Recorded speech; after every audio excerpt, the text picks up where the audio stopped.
Morning എല്ലാവർക്കും morning വൈബ്സിലേക്ക് സ്വാഗതം. Morning vibes എല്ലാവർക്കും നല്ലൊരു ദിനം ആശംസിച്ചുകൊണ്ട് തുടങ്ങുകയാണ്. വെള്ളിയാഴ്ച ദിവസം സംസ്ഥാനത്ത് കൊടും ചൂടെന്ന് പറഞ്ഞാൽ അത് 12 ജില്ലകളിൽ യെല്ലോ അലേർട്ടുമാണ്. ഈ യെല്ലോ അലേർട്ട് നിലനിൽക്കെ ഇന്നലെ പക്ഷേ പലയിടങ്ങളിലും വേനൽ മഴയുടെ ഒരു ആശ്വാസം ഉണ്ടായിരുന്നു, ഒരു കുളിർമയുണ്ട്. അപ്പോൾ ആ ഒരു സന്തോഷമൊക്കെ പങ്കുവച്ചുകൊണ്ട് മോർണിംഗ് വൈബ്സ് ആരംഭിക്കുകയാണ്. പക്ഷേ രാവിലെ തന്നെ ആരംഭിക്കുമ്പോൾ ഈ ആനകളുടെ കാര്യത്തിൽ കുറച്ച് പ്രശ്നങ്ങളുണ്ടല്ലോ. നമ്മൾ കാട്ടാനകൾ നാട്ടിലേക്ക് ഇറങ്ങുന്നു, അതിനൊപ്പം തന്നെ അവർക്കുള്ള അപകടങ്ങളൊക്കെ കൂടുതലായി വരുന്നതും റിപ്പോർട്ട് ചെയ്യപ്പെടുന്നുണ്ട്. എന്നാലും നമ്മൾ ഇന്നലെ കണ്ടതാണ് മലമ്പുഴയിൽ ഒരു ട്രെയിൻ ഇടിച്ച കാട്ടാനയുടെ അവസ്ഥ. ആ കാട്ടാനയുടെ നില ഗുരുതരമാണ്. അതിനിടയിലാണ് ഇന്നലെ രാത്രി ഈ എറണാകുളം കോട്ടപ്പടിയിൽ, കോതമംഗലത്തിനടുത്തുള്ള സ്ഥലമാണ് കോട്ടപ്പടി, അവിടെ കാട്ടാന കിണറ്റിൽ വീണു. പ്ലാച്ചേരി ഭാഗത്ത് സ്വകാര്യ വ്യക്തിയുടെ പുരയിടത്തിലെ കിണറ്റിലാണ് കാട്ടാന വീണത്. ആ കാട്ടാനയെ ഇതുവരെയും കരയ്ക്ക് കയറ്റാൻ സാധിച്ചിട്ടില്ല എന്നുള്ളതാണ് വിവരം.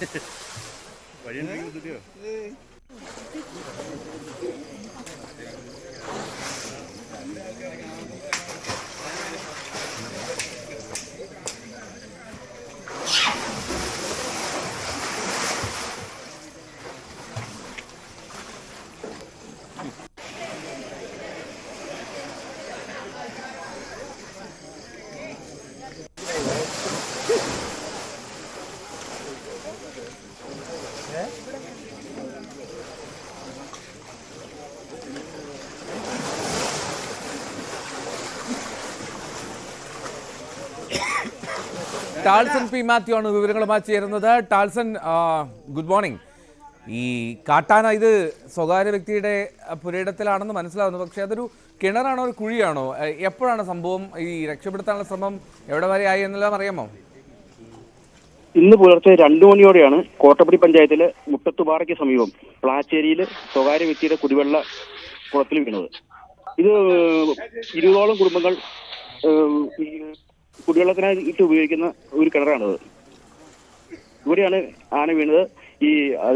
ഇവിടെ നാട്ടുകാരുടെ കുടിവെള്ളം മുക്കിയെന്നുള്ളത് സത്യമാണ്. കാരണം വെച്ചാൽ 20ഓളം കുടുംബങ്ങൾക്ക് ഏക ആശ്രയമായ ഒരു സ്ഥലമാണ്. ഇവിടെ കുടിവെള്ളക്ഷാമം രൂക്ഷമായ സ്ഥലമാണ്. ഓക്കെ ടാൽസൺ, ഈ പതിവായിട്ട് ഈ കാട്ടാനകൾ കൂട്ടമായി എത്തുന്ന ഒരു മേഖലയാണോ ഈ കോട്ടപ്പടിയിലെ പ്ലാച്ചേരി ഭാഗം? കോട്ടപ്പടിയിലെ പല മേഖലകളിലും കാട്ടാനകൾ എത്തുന്നതായി കേൾക്കാറുണ്ട്. 10 വർഷമായിട്ട് ഈ പ്രദേശത്ത് കാട്ടാന ശല്യം അതിരൂക്ഷമാണ്. നാട്ടുകാര് കാർഷിക വിളകൾ നശിപ്പിക്കുന്ന പതിവാണ്. നാട്ടുകാർ പല ഘട്ടങ്ങളിൽ സമര രംഗത്ത് ഇറങ്ങിയിട്ടുണ്ട്. ഇപ്പൊ തന്നെ നിലവില് പോലീസും വനംവകുപ്പും ഒരു സ്ഥലത്ത് എത്തിയിട്ടുണ്ടെങ്കിലും മയക്കുവെടി വെക്കാതെ ഇവിടുന്ന് കൊണ്ടുപോകാൻ അനുവദിക്കില്ലെന്നാണ് നാട്ടുകാരുടെ ആവശ്യം. കാരണം ഇത് ജനവാസ മേഖലയാണ്. കിണറിടിച്ച് ആനയെ കയറ്റി വിട്ടാൽ 3 കിലോമീറ്റർ അപ്പുറയാണ് വനം.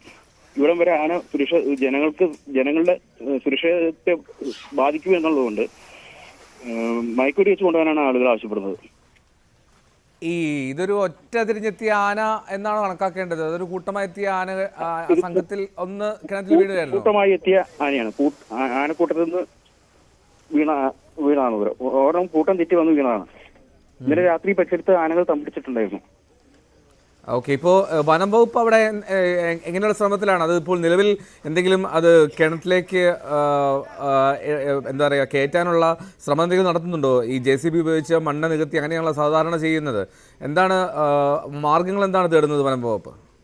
പുലർച്ചെ തന്നെ JCB ആയിട്ടാണ് വനം വകുപ്പ് എത്തിയത്. പക്ഷേ നാട്ടുകാർ മയക്കുവെടി വെച്ച് കൊണ്ടുപോകാൻ കഴിയുമെന്ന് ആവശ്യപ്പെട്ടിട്ടുണ്ട്. ഓക്കെ, അപ്പൊ അതായത് കാട്ടാനെ ഇതുവരെയും പ്രത്യേകിച്ച് ഒന്നും ചെയ്തിട്ടില്ല, ആ കിണറ്റിൽ തുടരുകയാണ്. അതെ, കിണറ്റിൽ തുടരുകയാണ്. ഈ ജനങ്ങളുടെ, നാട്ടുകാരുടെ പ്രതിഷേധമാണോ ഈ കൂടുതൽ മുന്നിലേക്ക് പോകാൻ ഉള്ള തടസ്സം എന്ന് പറയാൻ പറ്റില്ല. കാരണം ഇത് സുരക്ഷാ പ്രശ്നമുണ്ടല്ലോ, അതുകൊണ്ടാണ് മെയിനായിട്ട്. നാട്ടുകാരുടെ ആവശ്യം അങ്ങനെയാണെങ്കിലും സത്യം അത് തന്നെയാണ്. കാരണം 3 കിലോമീറ്റർ ആന ജനവാസ മേഖലയിലൂടെ കാട്ടിലേക്ക് പോകുക പറഞ്ഞാൽ സുരക്ഷാ പ്രശ്നം തന്നെയാണല്ലോ. അതുകൊണ്ടാണ് കയറ്റിവിടാൻ ബുദ്ധിമുട്ടായിരിക്കുന്നത്. നമുക്ക് ടാൽസനും തുടരുക. ആജ്ഞ രവീന്ദ്രനോട് ചേരുന്നുണ്ട് കൊച്ചിയിൽ നിന്ന്. ആജ്ഞ, ഈ കോട്ടപ്പടി അവിടെ പ്ലാമുടി ഭാഗങ്ങളിലൊക്കെ സ്ഥിരമായിട്ട് കാട്ടാന എത്തുന്നത് റിപ്പോർട്ട് ചെയ്യപ്പെടാറുണ്ട്. ഇന്നിപ്പോൾ ഒരു കാട്ടാന കിണറ്റിൽ, അതായത് ഇപ്പോൾ ടാൽസൺ പറയുന്നത് പ്രകാരം ഒരു ശുദ്ധജല സംഭരണിയിലാണ്. അവിടെ ജനങ്ങൾ കുടിവെള്ളത്തിനായി ഉപയോഗിക്കുന്ന ആ കിണറാണ്, അതിലാണ് വീണ്ടിരിക്കുന്നത്. അപ്പോൾ അവിടെ ജനങ്ങളൊരു പ്രതിഷേധവും ഉണ്ട് എന്ന് മനസ്സിലാക്കുന്നു. ഈ വനംവകുപ്പ് എന്തെങ്കിലും പറയുന്നുണ്ടോ, വിശദീകരണം എന്തെങ്കിലും, എന്താണ് ഇനി അടുത്ത നടപടി എന്തെങ്കിലും? എന്തോ സൂചിപ്പിച്ചതുപോലെ ഈ ഭാഗങ്ങളിൽ കാട്ടാന പ്രത്യേകിച്ച് വന്യമൃഗങ്ങളുടെ ഒരു ഇറങ്ങി വരവ്, നാട്ടിലേക്ക് ഇറങ്ങി വരവ് കൂടുതലാണെന്നാണ് മനസ്സിലാക്കുന്നത്. കഴിഞ്ഞ തവണയും നമ്മൾ കോതമംഗലത്ത് ഇതേ ഒരു പ്രശ്നം, കാട്ടാന കുത്തിക്കുന്ന പ്രശ്നം കുറച്ചുകൂടി ഉള്ളിലാണെന്നുള്ള അടിമാലി ഭാഗത്തോട് വരുന്നേ ഉള്ളൂ. എങ്കിൽ തന്നെയും കോതമംഗലത്തൊന്നും അധികം ദൂരത്തല്ല ആയിരുന്നില്ല ചിങ്ങര എന്ന് പറയുന്ന സ്ത്രീ കാട്ടാനയുടെ കുത്തേറ്റും മരിച്ചത്. അതും ഈ പറയുന്നത് പോലെ അങ്ങ് കാട് മൂടിയ പ്രദേശമൊന്നും ആയിരുന്നില്ല, സാധാരണ കൃഷിസ്ഥലമൊക്കെ തന്നെയായിരുന്നു. അങ്ങനെ കാട്ടിൽ നിന്നും ആനയായിക്കോട്ടെ, അല്ലെങ്കിൽ പുലിയായിക്കോട്ടെ, കടുവയായിക്കോട്ടെ, അല്ലെങ്കിൽ കാട്ടുപൂത്ത് ആയിക്കോട്ടെ, ഇങ്ങനെ വന്യമൃഗങ്ങൾ നാട്ടിലെത്തി ആളുകളെ, പ്രത്യേകിച്ചും കർഷകരെ ബുദ്ധിമുട്ടിക്കുന്ന ഒരു സാഹചര്യത്തിലേക്ക് ജനവാസ മേഖലയിലേക്ക് ഇറങ്ങി വരുന്ന ഒരു രീതി ഇപ്പോൾ വ്യാപകമായിരിക്കുകയാണ്. പക്ഷെ ഈ പറഞ്ഞതുപോലെ ചൂട് കൂടുന്നത് കൊണ്ടായിരിക്കും, അല്ലെങ്കിൽ ഭക്ഷ്യ വിളകൾ തേടി എത്തുന്നതായിരിക്കാം. എന്തൊക്കെ ഇരുന്നാലും ഇതിന് ഫെൻസിങ് ഉണ്ടാക്കാനോ അല്ലെങ്കിൽ ട്രെഞ്ച് ഉണ്ടാക്കാനോ ഉള്ള നടപടികളൊന്നും വനംവകുപ്പിന്റെ ഭാഗത്തുനിന്നും ഉണ്ടാകുന്നില്ല. മരണം ഉണ്ടായിട്ട് പോലും അന്ന് ഇത്തരം വലിയ പ്രതിഷേധങ്ങളാണ്.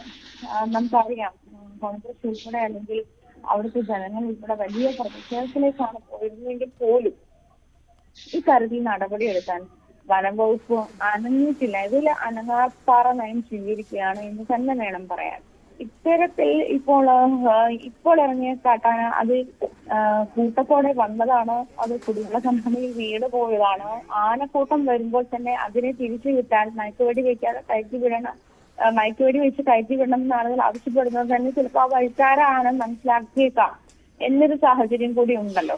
അങ്ങനത്തെ ആ ഒരു സാഹചര്യം കൂടി മുൻനിർത്തിയായിരിക്കും പക്ഷെ ആളുകൾ അത്തരത്തിൽ ആവശ്യപ്പെടുന്നത് തന്നെ.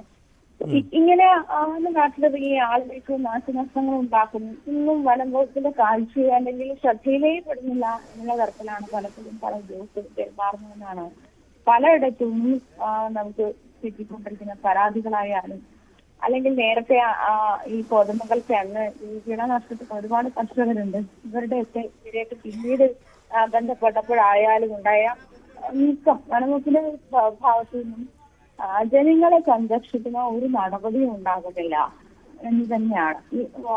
വനംവകുപ്പിന്റെ ഓഫീസിലേക്ക് ഒരു നിമിഷം, നമുക്ക് ആ നാട്ടുകാരുടെ പ്രതിഷേധത്തിന്റെ ഒരു സാഹചര്യം കൂടി ഉണ്ടല്ലോ അവിടെ. ഇപ്പോൾ ടാൾസൺ നേരത്തെ സൂചിപ്പിച്ചതുപോലെ ജനങ്ങൾക്ക് ഒരു ആശങ്കയുണ്ട്. ഏതാണ്ട് 3 കിലോമീറ്റർ ദൂരം ഉണ്ട് ഈ വനമേഖലയിലേക്ക് അതിർത്തി കടന്ന് ആനയെ കടത്തിവിടാൻ. അപ്പോൾ മയക്കുവെടി വെക്കണമെന്ന് അവർ ആവശ്യപ്പെടുന്നു. അപ്പോൾ ജനങ്ങൾ അവിടുത്തെ നാട്ടുകാർ എന്ത് പറയുന്നു എന്ന് കേട്ടു വരാം. നമ്മൾ ഒരു ഏകദേശം 1:30 സമയത്തോടു കൂടിയാണ് ഇവിടെ ഈ ആന ചാടി എന്നുള്ള വിവരം അറിയുന്നത്. അപ്പൊ നമ്മൾ വന്ന് നോക്കിക്കഴിഞ്ഞപ്പോൾ ഈ ആന നാട്ടിലെ ഏറ്റവും പ്രശ്നക്കാരനായുള്ള ഒരു ആനയാണ്. എന്നെ തന്നെ ഈ ആന ഓടിച്ച് ഞാനൊരു 2 മാസത്തോളം ബെഡ് റെസ്റ്റ് ആയിട്ടുള്ള ഒരു ആനയാണ്. നമുക്ക് ഈ ആനനെ ഐഡന്റിഫൈ ചെയ്യാൻ പറ്റും എന്നുള്ളതാണ് ഈ ആനനെ നമുക്ക് മനസ്സിലാക്കാനുള്ള കാരണം. അപ്പോൾ നമുക്ക് വേണ്ടത് വെച്ചിട്ടുണ്ടെങ്കിൽ ഈ ആന ഇപ്പൊ വന്നേക്കുന്നത് ഏകദേശം 3 കിലോമീറ്ററോളം വനത്തിൽ നിന്ന് വിട്ടിട്ടാണ് ഈ ആന ഇപ്പൊ ഈ കിണറ്റിൽ വന്ന് ചാടിയേക്കുന്നത്. അപ്പൊ നമ്മുടെ ആവശ്യത്തിൽ ഈ ആനനെ മയക്കുവെടി വെച്ച് നമുക്ക് ഈ സാധനത്തിന് ഇവിടെ നിന്ന് കൊണ്ടുപോകാം. കാരണം ഇത്രയും പ്രശ്നക്കാരാണ് ആന. കാരണം ബൈക്കിന്റെ പുറകെ ഓടിയെത്തുന്നു, ആൾക്കാരെ ആക്രമിക്കുന്നു. അങ്ങനെ ഒരു 3-4 ആക്രമണം ഇവിടെ നടന്നിട്ടുണ്ട്.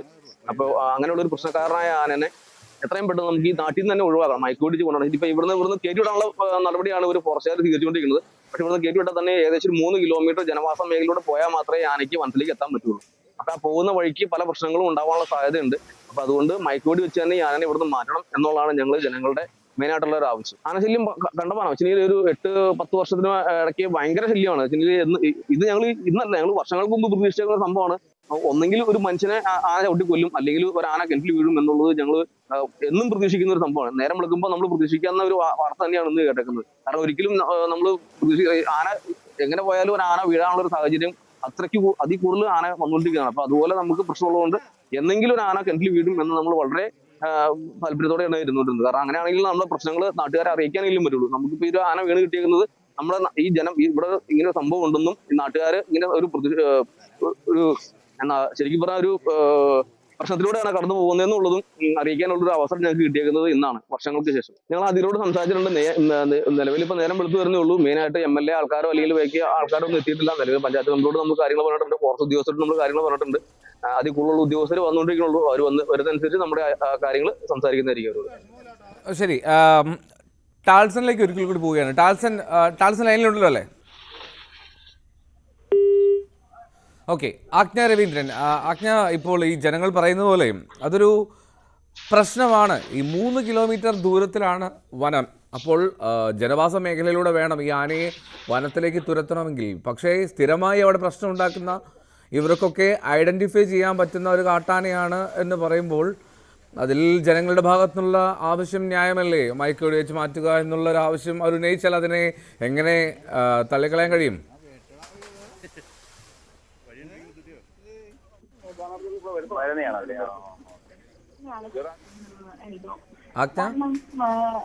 കാട്ടിലേക്ക് നാട്ടിലേക്ക് കാട്ടിലേക്ക് ഇറങ്ങുന്ന ഈ പറയുന്ന കാട്ടാനകളുടെ എണ്ണം കൂടി വരുന്ന ഒരു സാഹചര്യമാണ്.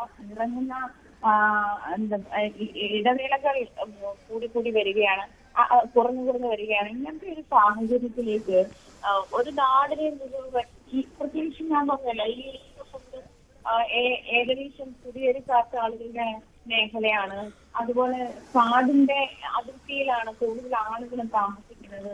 അത് അവർ പറയുന്നത് പോലെ ഇതിന് ചെറിയ തരത്തിലുള്ള പെൻഷനൊന്നും അത്ര വലിയ പ്രയോജനം ചെയ്യുമെന്ന് തോന്നുന്നില്ല.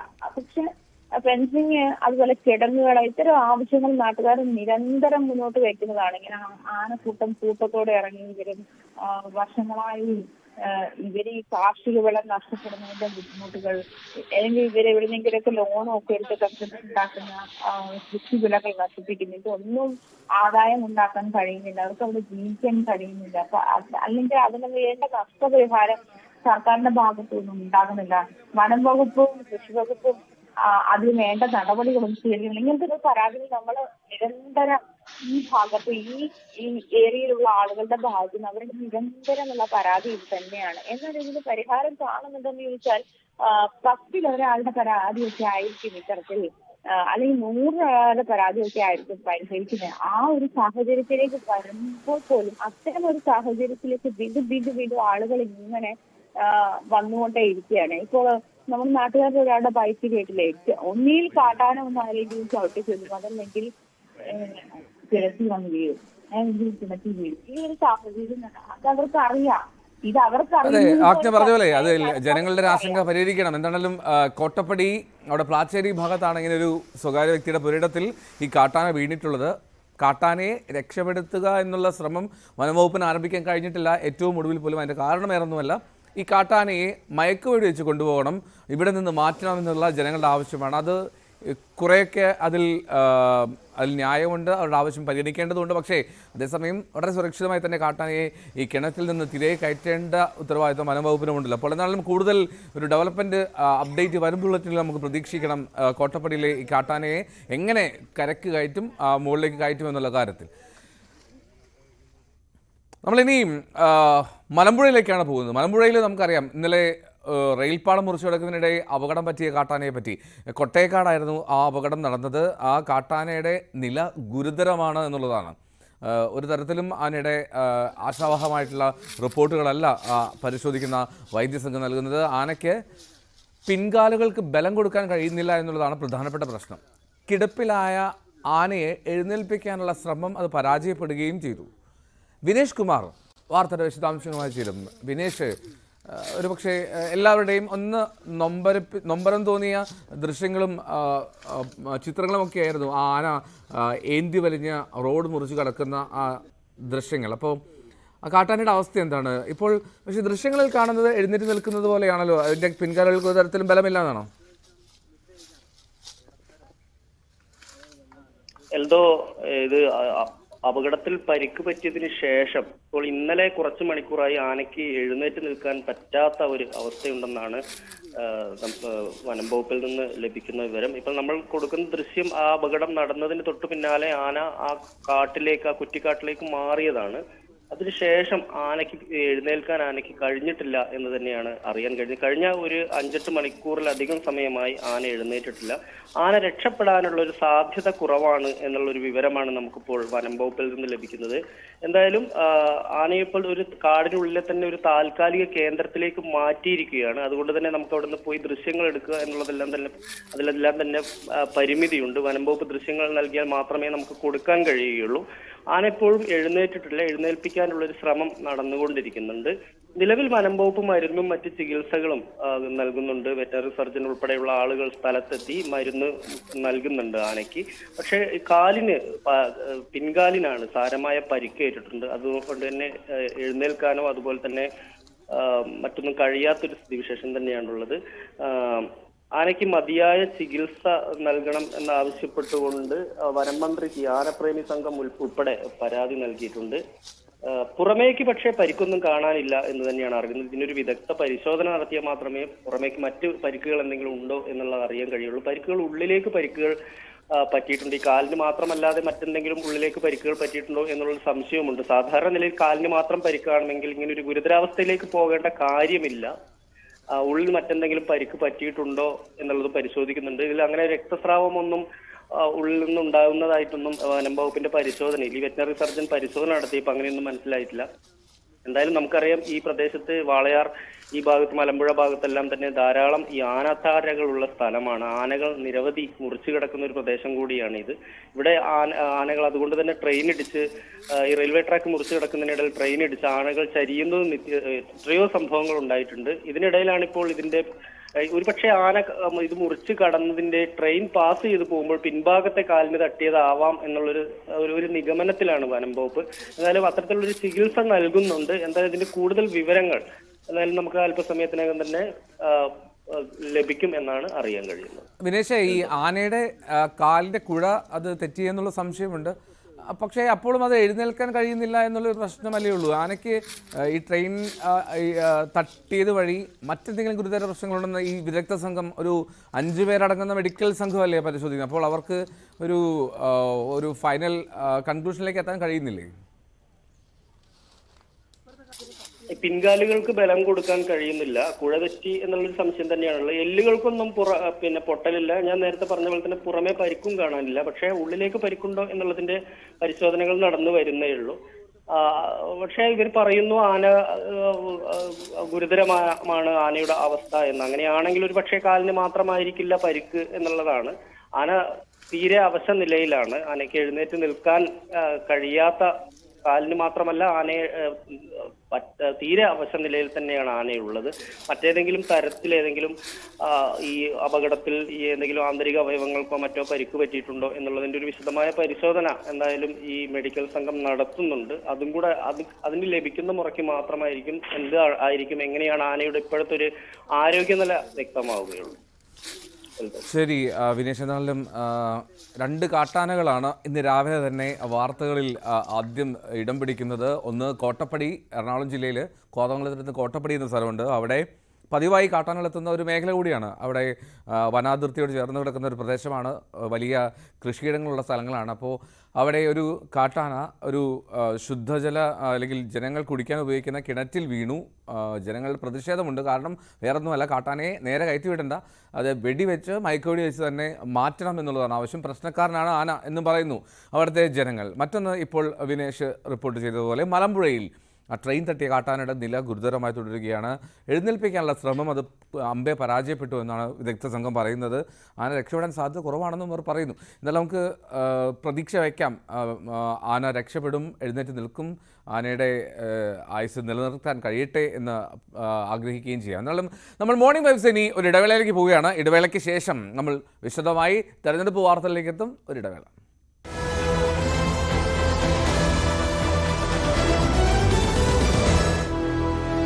ഗോകുന്നത്തിൽ election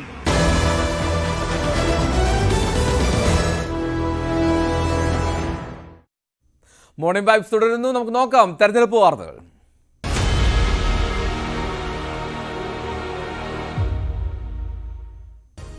Political Grand Finale, co-presented by Berger Paints, 100 Years of Trust, powered by ICL FinCorp. ICL FinCorp, the intelligent choice. Educational partner, IBIS Group of Educational Institutions. ഇനി കണ്ണടച്ചല്ല, കണ്ണ് തുറന്ന് സ്വപ്നം കാണാം. IBISലൂടെ. അപ്പോൾ തെരഞ്ഞെടുപ്പ് അടുത്ത് നിൽക്കെ ജനമനസ്സ് അറിയാനായി ന്യൂസ് 18 സംഘം ഇന്നു മുതൽ ഒരു വോട്ടോട്ടം തുടരുകയാണ്. വോട്ടോട്ടം എന്നാണ് നമ്മൾ ആ ക്യാമ്പയിന് പേര്. MG മിഥുനാണ് വോട്ടോട്ടത്തിൽ പങ്കെടുക്കുക. കൊല്ലം നീണ്ടകരയിലാണ് ഇപ്പോൾ ഹാർബറിൽ വോട്ടോട്ടമുള്ളത്. Mithun, good morning. എന്താണെങ്കിലും മിഥുന്റെ ഓട്ടവും ഇന്ന് ആരംഭിക്കുകയാണല്ലോ ജനങ്ങൾക്കിടയിലേക്ക്, വോട്ടിന്റെ ഒരു ജനങ്ങളുടെ മനസ്സ് തേടിയിട്ടുള്ള യാത്ര. അപ്പോൾ എന്താണെങ്കിലും കൊള്ളാം, നീണ്ടകരയിൽ തന്നെ തുടങ്ങാം നമുക്ക്. എങ്ങനെയുണ്ട് നീണ്ടകരയിലെ ഒരു ആംബിയൻസ്?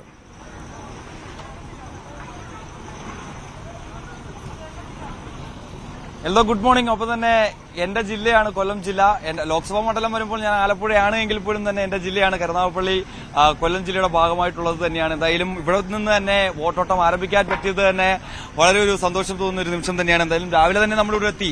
രാവിലെ തന്നെ വലിയ തിരക്ക് ഹാർബറിൽ അനുഭവപ്പെടുന്നുണ്ട്. നിറയെ മീനുകൾ എത്തുന്നുണ്ട്, നിറയെ ബോട്ടുകളൊക്കെ തന്നെ തിരികെ ആഴക്കടലിൽ പോയതിനു ശേഷം തിരികെ ഇവിടേക്ക് എത്തുകയാണ്. വെളുപ്പിനെ മുതൽ തന്നെ ഇവിടെ വലിയ സജീവമാകുന്ന ഒരു പശ്ചാത്തലമാണ് നമുക്ക് ഈ നീണ്ടകര ഹാർബറിൽ കാണാൻ സാധിക്കുന്നത്. ഒപ്പം തന്നെ എൽദോയെ സംബന്ധിച്ചറിയാം, എൽദോയ്ക്ക് ഏറ്റവും കൂടുതൽ മീൻ വിഭവങ്ങൾ ഇഷ്ടമായിട്ടുള്ള ഒരു വ്യക്തി കൂടിയാണ്. പക്ഷേ എന്നെ സംബന്ധിച്ച് എനിക്ക് ഈ മീനൊന്നും കൂടുതൽ ഞാൻ കഴിക്കാത്തൊരു വ്യക്തി ആയതുകൊണ്ട് തന്നെ എനിക്ക് ഈ മീനിന്റെ പേരുകളൊന്നും അധികം അറിയാൻ പറ്റില്ല എന്നുള്ള ഒരു പ്രശ്നമുണ്ട്. എന്തായാലും ആ ആളുകളോട് തന്നെ ചോദിച്ച് നമുക്ക് അതിന്റെ വിശദാംശങ്ങളിലേക്ക് കടക്കുകയും ചെയ്യും. എന്തായാലും അതിനു മുമ്പ് തന്നെ ഈ ഒരു യാത്രയുടെ ലക്ഷ്യം തന്നെ പ്രധാനപ്പെട്ടത് ഈ ജനമനസ്സറിയുക എന്നുള്ളത് തന്നെയാണ്. ലോക്സഭാ തെരഞ്ഞെടുപ്പിന്റെ പടിവാതിക്കൽ എത്തി നിൽക്കുന്ന ഒരു സാഹചര്യത്തിൽ ആർക്കൊപ്പമാണ് കൊല്ലത്തെ ജനങ്ങളുള്ളത്, അവർക്ക് എന്തൊക്കെ അഭിപ്രായങ്ങൾ പറയാനുണ്ട്, ഒപ്പം തന്നെ എന്തൊക്കെ ആശയങ്ങൾ മുന്നോട്ട് വെക്കാനുണ്ട്, ഒപ്പം തന്നെ എന്തൊക്കെ ആവശ്യങ്ങൾ അവർക്ക് മുന്നോട്ട് വെക്കാൻ ഉണ്ട്, ഒപ്പം തന്നെ അവർ എന്തുകൊണ്ട് ഒരു സ്ഥാനാർത്ഥിയെ പിന്തുണയ്ക്കുന്നു തുടങ്ങിയ കാര്യങ്ങളൊക്കെ തന്നെയാണ് നമ്മൾ ഈ ഒരു വോട്ടോട്ടം പരിപാടിയുമായി ബന്ധപ്പെട്ട ചോദിച്ചറിയാൻ പോകുന്നത്. അതിലേക്ക് വരും മുമ്പ് തന്നെ നമുക്ക് ഇവിടുത്തെ കാര്യങ്ങൾ കൂടി കുറച്ച് പരിശോധിക്കേണ്ടതായിട്ടുണ്ട്. ഈ ഒരു ഹാർബറിന്റെ ഒരു പശ്ചാത്തലം, അതായത് ഇവിടെ നിന്ന് അതിമനോഹരമാണ്. ഇതിന് സമീപത്തായി തന്നെ ഒരു പാലമുണ്ട്. അവിടെ നിന്ന് അഷ്ടമുടി കായലും ഒപ്പം തന്നെ കടലും ഒരേപോലെ തന്നെ ആസ്വദിക്കാൻ പറ്റുന്ന ഒരു പ്രദേശം കൂടിയാണ് ഈ നീണ്ടകര ഹാർബർ എന്ന് പറയുന്നത്. ഒരു മിനി പോർട്ടായി തന്നെ നമുക്ക് ഇതിനെ പരിഗണിക്കുകയും ചെയ്യാം. നേരത്തെ തന്നെ ഏകദേശം 500ഓളം വരുന്ന ബോട്ടുകൾ ഇവിടേക്ക് അടുപ്പിക്കാൻ സാധിക്കും. അത്രയും 500ഓളം ബോട്ടുകൾ ഉൾക്കൊള്ളാൻ പറ്റുന്ന തരത്തിലുള്ള ഒരു പ്രദേശം കൂടിയാണ്, അത്തരത്തിലൊരു ഹാർബർ കൂടിയാണ്, അത്രയും വലിയ ഹാർബർ കൂടിയാണ് ഈ നീണ്ടകര ഹാർബർ എന്ന് പറയുന്നത്. എന്തായാലും നമുക്ക് ഇവിടുത്തെ കാഴ്ചകളാണ് ഇപ്പോൾ കാണുകയും ചെയ്യുന്നത്. ഒപ്പം തന്നെ ഇന്ന് എനിക്ക് തോന്നുന്നു ഏറ്റവും കൂടുതൽ കൊഞ്ചാന്ന് തോന്നുന്നു ഏറ്റവും കൂടുതൽ ഇവിടെ ബോട്ടുകൾക്കൊക്കെ കിട്ടിയിരിക്കുന്നതെന്നാണ് മനസ്സിലാക്കാൻ സാധിക്കും. നമുക്ക് അവരോടൊക്കെ തന്നെ ചോദിക്കാം, ഇന്ന് ഏത് മീനാണ് ഏറ്റവും കൂടുതൽ കിട്ടിയിട്ടുള്ളത് ചേച്ചി? മീനല്ലത് ചെമ്മീനല്ല, മീൻ വേറെ ചെമ്മീൻ വേറെ.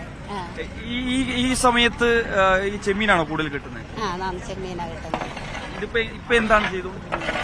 ഇതുകൊണ്ട് ഞങ്ങള് പീൽ ചെയ്ത് കമ്പനികളിൽ മീറ്റ് തൂക്കും. പീൽ ചെയ്ത് അത് ഞാൻ ചോദിക്കുന്നത്, അതായത് ഈ ബോട്ടിൽ നിന്ന് കൊണ്ടുവന്നിട്ട് നിങ്ങൾ എങ്ങനെയാണ്? ഞങ്ങള് ലേലം ചെയ്ത് വാങ്ങി. ഇതെങ്ങനെയാ നമുക്ക് ന്യായവിലക്ക് കിട്ടുമോ? ചിലപ്പോ ന്യായവിലക്ക് കിട്ടും, ചിലപ്പം വില കൂടുതലായിട്ട് കിട്ടും. നഷ്ടം വരും, ലാഭവും വരും. എങ്ങനെയുണ്ട്? മീൻ കുറവാ, ചെമ്മീൻ കുറവാ, ഇപ്പൊ കച്ചവടം കുറവാ. ചേച്ചി ഇവിടെ സ്ഥിരമായിട്ടുള്ളതാണോ? ഞാൻ ഇവിടെ 7 വർഷമുണ്ട് സ്ഥിരമായിട്ട്. 7 വർഷമായിട്ട് സ്ഥിരമായിട്ടുള്ള. അപ്പൊ തന്നെ ഇപ്പൊ തെരഞ്ഞെടുപ്പൊക്കെ അടുത്തിരിക്കുകയാണല്ലോ, ഇവിടത്തേക്ക് സ്ഥാനാർത്ഥികളൊക്കെ വരാറുണ്ടോ? ഇവിടെ ഇപ്രാവശ്യം വന്നായിരുന്നു. ഇപ്രാവശ്യം വന്നില്ല, ആരും വന്നില്ല. 3 പേരും വന്നില്ല. എല്ലാ വർഷവും വരാറുള്ളതല്ലേ? വരാറുള്ളതാ, എല്ലാ വർഷവും വരും. ഇത്തവണ വന്നിട്ടില്ല. നമുക്ക് മറ്റൊരു ചേട്ടനോട് ചോദിക്കും. ചേട്ടന്റെ പേരെന്താ? ചേട്ടൻ സ്ഥിരമായി ഇവിടെ ആള് തന്നെയാണ്. ഈ തെരഞ്ഞെടുപ്പൊക്കെ ഇങ്ങനെ കളവൊക്കെ നിറഞ്ഞേക്ക് സ്ഥാനാർത്ഥികളൊക്കെ എത്തിയിട്ടുണ്ട്. 3 മുന്നണിയുടെ സ്ഥാനാർത്ഥികളും സജീവമായി തന്നെ ഉണ്ട്. ഇവിടേക്കൊക്കെ എല്ലാ വർഷവും വരുന്നതാണല്ലോ ഇവര്. പല കാര്യങ്ങളും നിങ്ങൾ മുന്നോട്ട് വെക്കാറുണ്ട്. ഇത്തവണ അങ്ങനെ ആരെയൊക്കെ പിന്തുണയ്ക്കാനുള്ള ഒരു തീരുമാനമൊക്കെ ആയിട്ടുണ്ട്? പിന്തുണയ്ക്കുന്ന എല്ലാ പ്രാവശ്യവും വന്ന് സ്ഥാനാർത്ഥികളൊന്നും ഒരേ വികസനമൊക്കെ ഇവിടെ പറഞ്ഞിട്ട് പോകും. അത് കഴിഞ്ഞ് ജയിച്ചു എന്ന് പറയുമ്പോൾ പിന്നെ വരത്തില്ല. എല്ലാ വർഷവും വരുന്നതാണ്, ഈ പ്രാവശ്യം വന്നില്ല. എന്താ പറ്റിയെന്ന് അറിയാൻ വയ്യ. ഒരുപക്ഷെ അവസാന ലാപ്പിലേക്ക് കടക്കുമ്പോൾ ഇവിടേക്ക് എത്താനാണ് ആയിരിക്കും. ഈ ബിൽഡിങ്ങിന്റെ പണി തന്നെ 3 വർഷമായിട്ട് ഇതായ ബിൽഡിംഗ് നിൽക്കുകയാണ്. ഈ കെട്ടിക്കൊണ്ടുവന്ന ബിൽഡിങ്ങിന്റെ പണി പൂർത്തീകരിച്ചിട്ടില്ല. ഈ വർഷം പൂർത്തീകരിക്കുന്നു വിചാരിക്കുന്നു. ഒപ്പം തന്നെ പല പ്രശ്നങ്ങളും നിങ്ങൾ നേരത്തെ തന്നെ സർക്കാരിന് മുന്നിലേക്ക് വെച്ചിട്ടുണ്ടായിരുന്നല്ലോ. അപ്പോൾ ഈ മണ്ണെണ്ണ സബ്സിഡിയുമായി ബന്ധപ്പെട്ടൊക്കെ കുറെ കാര്യങ്ങളൊക്കെ സർക്കാരിന് മുമ്പിലേക്ക് വെച്ചിട്ടുണ്ടായിരുന്നല്ലോ. പക്ഷേ അതിലൊക്കെ എന്തെങ്കിലും ഒരു തീരുമാനം ഇതുവരെ ഉണ്ടായിട്ടുണ്ട്? അത് ബോട്ട് ജീവനക്കാർക്ക് മാത്രം നമുക്ക് അറിയാൻ പറ്റും. നമ്മൾ കരയിൽ നിന്ന് ജോലി ചെയ്യുന്നവർക്ക് അറിയില്ല. ഇപ്പോൾ പോകുന്ന ബോട്ടെല്ലാം നഷ്ടത്തിലാണ് കയറുന്നത്. കാലാവസ്ഥയായാലും ഈ വേനൽക്കാലത്തുള്ള ഈ ചൂടും മത്സ്യബന്ധനത്തിന് ഭയങ്കര ബുദ്ധിമുട്ടുണ്ടാകുന്നുണ്ട്. എല്ലാ ബോട്ടും കടത്തിലാണ് കയറുന്നതാണ് അവർ പറയുന്നത്. അങ്ങനെ കയറുന്ന സമയത്ത് നമ്മുടെ ജോലിയെ ബാധിക്കും. കരയിൽ നിൽക്കുന്ന ജോലി എടുക്കുന്നവർക്ക് നല്ല ബുദ്ധിമുട്ടുണ്ടാവും. അതിനുള്ള ഇത് ചെയ്യാൻ പറ്റും. ഭയങ്കര ചൂടല്ലേ ഈ സമയത്ത്? ഈ രാവിലെ പോലും നമുക്ക് അത്രയും ഉഷ്ണം. അതെ, കടലിൽ ചൂടാകുമ്പോൾ മീനിന്റെ ഉൽപ്പന്നം കുറയുമെന്നാണ് കൂട്ടുകാർ പറയുന്നത്. അപ്പോൾ അങ്ങനെ ഭയങ്കര വെയിലാണ്. ഇപ്പോൾ 42-41 ഡിഗ്രി ആണ് ഇപ്പം ഉണ്ട്. കൊല്ലം ജില്ലയിലും അതിനകത്ത് പെടുത്തിയിരിക്കുകയാണ്. ഈ പോകുന്ന ബോട്ട് 5 ദിവസം കഴിഞ്ഞാൽ കടത്തിലാണ് കയറി വരുന്നത്. അതുകൊണ്ട് കരയിൽ നിന്ന് ജോലി ചെയ്യുന്ന തൊഴിലാളിയുടെ വരുമാനവും കുറയുന്നുണ്ട്. അതാണ് എൻ്റെ ഒരു ചോദിച്ചത്. അതായത് ഞാനിപ്പോൾ ചോദിച്ച പോലെ തന്നെ നമുക്ക് കാണുന്ന പോലെ തന്നെ എല്ലായിടത്തും ഞാൻ കാണുന്നത് ഈ ചെമ്മീൻ മാത്രമാണ് കാണുന്നത്, മറ്റ് മീൻ ഐറ്റംസ് ഒന്നും കിട്ടുന്നില്ലല്ലോ. അപ്പോൾ അതിൽ എന്താണ് ഇത് ഈ ഒരു കാലാവസ്ഥയുടെ കാര്യം കൊണ്ടാണ്? അതാണ് ഈ സമയത്ത് നല്ല രീതിയിൽ ഈ പണി നടക്കേണ്ടതാണ്. അത് ഈ ചൂട് കാരണമാണ് ഈ കടലിൽ ഈ ഉൽപ്പന്നം കിട്ടാതെ വരുന്നത്. അത് കുറേ നാൾ കടലിൽ കിടന്നിട്ട് 3-4 ലക്ഷം രൂപയുടെ വരുമാനമായിട്ട് പോയിട്ട് ചിലവാക്കി പോയിട്ട് ഡീസലും ഇപ്പോഴത്തെ കാലം ഇതൊക്കെ പോയിട്ട് വരുമ്പോൾ കടത്തിൽ കയറുന്ന ബോട്ടുകൾ അതുപോലെ കരയിൽ വരുമ്പോൾ വില കൂടുതലാണ്, ചരക്ക് എടുക്കത്തില്ല. ബോട്ടുകാർക്കുള്ള ചരക്ക് കിട്ടുന്ന വേദന കിട്ടുന്നില്ല, അതിന് നഷ്ടത്തിലേക്ക് കയറുന്നുള്ള രീതിയിൽ പറയുന്നത്. ചേട്ടൻ്റെ പേര്? എൻ്റെ രാധാകൃഷ്ണൻ. ഇങ്ങനെയുണ്ട് പണിയൊന്നുമില്ല, അതുകൊണ്ട് വലിയ ബുദ്ധിമുട്ടില്ല. കാരണം ഞങ്ങൾ വർഷങ്ങൾ കൊണ്ട് ഇവിടെ ജോലി ചെയ്യുന്നവരാ. ഈ വർഷത്തെ കണക്ക് ഒരു വർഷം ഉണ്ടായിട്ടില്ല. പണിയുമില്ല, ഇതേ കണക്ക് ഒരു വകയില്ല. 10, 200, 300 ആയിട്ടാണ് പോയത്. 2 മണിക്ക് 1 മണിയൊക്കെ എണീറ്റ് വരുന്നതാണ്. ഒരു ജോലിയൊന്നുമില്ല. ജോലിയില്ലാതെ നമ്മൾ എന്ത് ചെയ്യാനാ? പോയിട്ട് വരുന്ന എല്ലാ ബോട്ടുകളും നഷ്ടമായത്. പിന്നെ ഇപ്പം അവരെ കയറുന്ന എല്ലാം കെട്ടിയിടും, വീണ്ടും കൊണ്ടുവന്ന് കെട്ടിയിടും. അവരെ എണ്ണയുടെ വിലയായാലും ബാക്കിയെല്ലാം ലേബർ ചാർജ് മറ്റേ ഇതിന്റെ അവരുടെ ഉപകരണത്തിന്റെ വിലയായാലും എല്ലാം കൂടി വരുന്ന സമയത്ത് അവരെന്ത് ചെയ്യാൻ പറ്റും? അവർ കുറ്റം പറഞ്ഞിട്ട് കാര്യമില്ല. അവരും ഒരു ബോട്ട് പോകണമെങ്കിൽ എത്രായിരം രൂപ വേണം, എത്ര ലക്ഷക്കണക്കിന് രൂപ വേണം. കാരണം അവർ 10-15 പേരുണ്ട്. അവർക്ക് അവരുടെ ബാറ്റായും അവരുടെ ആഹാരവും ഇതെല്ലാം ഇതിനകത്ത് നല്ല ഉണ്ടാവേണ്ടത്. തിരിച്ചു വരുമ്പം ചിലപ്പോൾ 1 ലക്ഷം 2 ലക്ഷം രൂപയൊക്കെ കാണുന്നുള്ളൂ. പിന്നെ അതിന്റെ ബോട്ട് മുതലാളി കയ്യിൽ നിന്നിട്ട് റോൾ ചെയ്ത് പോകുന്നത്, അല്ലാതെ ഒന്നും കിട്ടുന്നില്ല. ഞങ്ങളുടെ കാര്യം തന്നെ വലിയ കഷ്ടമില്ല. ശരിയും അത് തന്നെയാണ്. ഒപ്പം തന്നെ എന്താ ചേട്ടാ ഇവിടെ ഈ വളത്തിന്റെ പരിപാടിയാണ് കൂടുതൽ. ഈ വളം വലി വന്നാണ് ഈ കടൽ നശിച്ചത്. കാരണം പൊടി മീനൊക്കെ കൊണ്ടുവന്ന വളത്തിൽ അളന്നു കൊടുക്കുന്നത്. ഈ കിളിയ മീനായാലും വാളയായാലും എല്ലാം ഈ വാളയെ കൊണ്ടുവന്ന് അളന്നു കൊടുക്കുക. ഇങ്ങനെയൊക്കെയാണ് ഈ കടൽ നശിക്കുന്നത്.